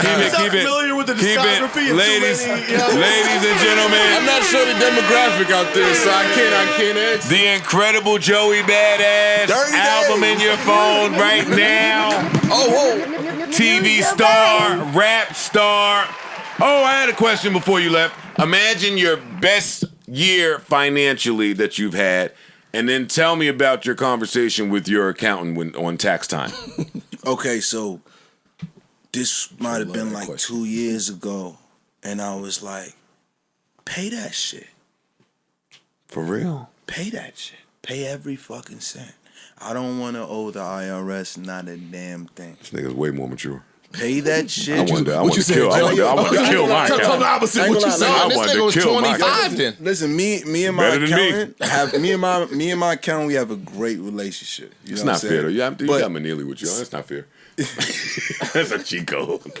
And a part of it was like, you know, my accountant, like I'm sure he identifies me as somebody who's like kind of like holistic and like spiritual in my beliefs, because, you know, sometimes I would just be on some like, I don't care what's in my account because I know what's like on my heart and on my mind. You know Get out, yo. I don't want to get out. I'm gonna keep it above. Ladies and gentlemen. I don't want to get to that level. I want to be the level underneath that. Ladies and gentlemen. Though, you know what I'm saying? Like, I know what's in my heart. Right here, though. The essence. Yeah, I'll be on some shit like, yo, like I know I'm like, whatever, I'm vibrating in a frequency where I'm going to attract money. You know what I'm saying? So I'm not even worried. That's how I felt that ass on game. Yeah, that's how I feel. You know what I'm saying? Like I'm not even worried. I want to be like 90 feet under that. I got to start using all these neo soul words this nigga got. Essence, frequency, vibration, grand rising, rich rising. No, I'm vibrating on a different frequency now. Yeah. Joey, thank you for stopping by. We love you. We appreciate you. Oh, y'all too, man. Open seat here. Anytime you want to come here. For sure. And that's that on that, man. We outside tonight. Now I know y'all in the fucking basement in Queens. Yeah, man. Whoa. He said, whoa. Hold up. Hey, He said, why you giving it? He can say what he want. We moving. Tomorrow. We moving.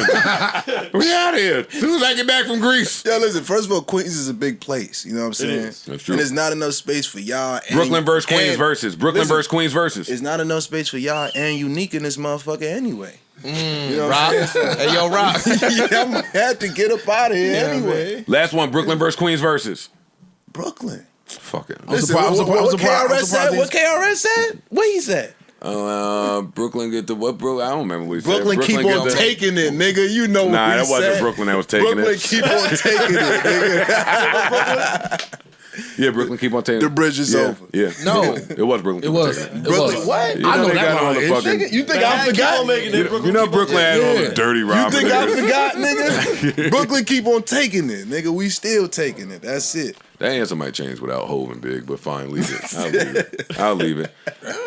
All right, we out. That was great, yo. He's one of my favorite people in the music business, honestly. Yo. That was Honestly. super dope. That was crazy. People. When I talk about people, Yeah, humans. I don't really be humans, I not don't really be music, sick. not brands, not business, not what they put out. They fans, people. People. I don't really be like saying like, damn. I look forward to talking to certain people. Yeah, I enjoyed that. I enjoyed that. Me No, too. no, it's the real dope part. I felt like we could talk to him for about We 2, coulda. 3, 4, Damn. 5 About minutes. all different types of shit. He 27. Yeah. That shit Yeah, gives that's you it. hope for Good head on the shoulder. You know what I'm saying? For us and our future shit. He We old, 27. nigga. We old, nigga. No. I said Us hope for us. Hope for the future. Yeah, for Yeah. young black people like this nigga 27. I thought he was older, honestly. No, he 20 and he I thought he was found 30, but yeah. Me too. and he young. following bang. some great footsteps. Yeah, no doubt. He might have know what I'm rewinded his age. That's what he Might did. have I ain't mad at I that. hate that TV show, nigga. I'm odometer. 25. The odometer. I ain't mad at that. Roll odometer back. Shout out to Joey Badass, man. Yeah, we are that's great. ending this. Ladies and gentlemen, man, we appreciate y'all. Shout out to Joey Badass, man. That was great. Yeah, I that didn't was- know what to that was expect, but amazing. That was a great interview. That was amazing, man. Yo. Yeah, you just, hey. Yo, all the baddies sing the hook out there when he start. You know what I mean? Ow. Rest in peace to Nate Dogg, always. But you still, let me hear y'all. Hey. Some of y'all was outside for this. I was trying to compete and get a record played on radio. Well, it was out. Failure. Yo, keep us in your prayers. Lord knows we need to be there. Hey. Until the next time we bid you adieu. Farewell, adios, arrivederci, hasta la vista, au revoir, so long, goodbye. Remember, life is a series of moments and moments pass. So let's make this one last as if it's all we have. And last but certainly not least, the baddies are insecure. The stagnant women want to travel. And the closed-minded women want you to teach them things. Grab your extra strength Tylenol. Nigga, you gon' need it. Amazing performance. I came in the game. I fed my baseline shooters. I fed the trailer. Assists off the Are backboard. you reviewing your own tape right now? Nah, that guy, yeah, that's what you should do. True. Nah, I got everybody, the ball distribution, assist was high this game. Come on, man, we really them guys, man. Air horn. Fuck, they thought it would fail. You guys are fucking delivering. I got a mixer. I got a mixer coming. I seen a little chart going around. Huh? I seen a little chart going around. I only see them charts when they post it. Shout out to Rap Radar, Elliot Wilson, B-Dot, niggas Welcome are back. back to the game. I never see them charts until somebody else post it, and I'm glad to see myself when you're promoting yourself. Real shit, though. Real shit, though. Maybe I'm not humble. Is that not humble? Like you promoting you. I'm just happy to see me. Yeah, like that. And the spot I sit in. Spot that we. Said, take that back to East Orange. Everybody hit the drop. Everybody get a drop. Everybody get a drop. Everybody get a drop. Hey, Alex, drop. Enough, Daddy. Yo, Need to Know got a drop? I wouldn't give a fuck what need to know. What need to know, guy? I don't need to know a goddamn. These mixy mother. God damn it. Use your button.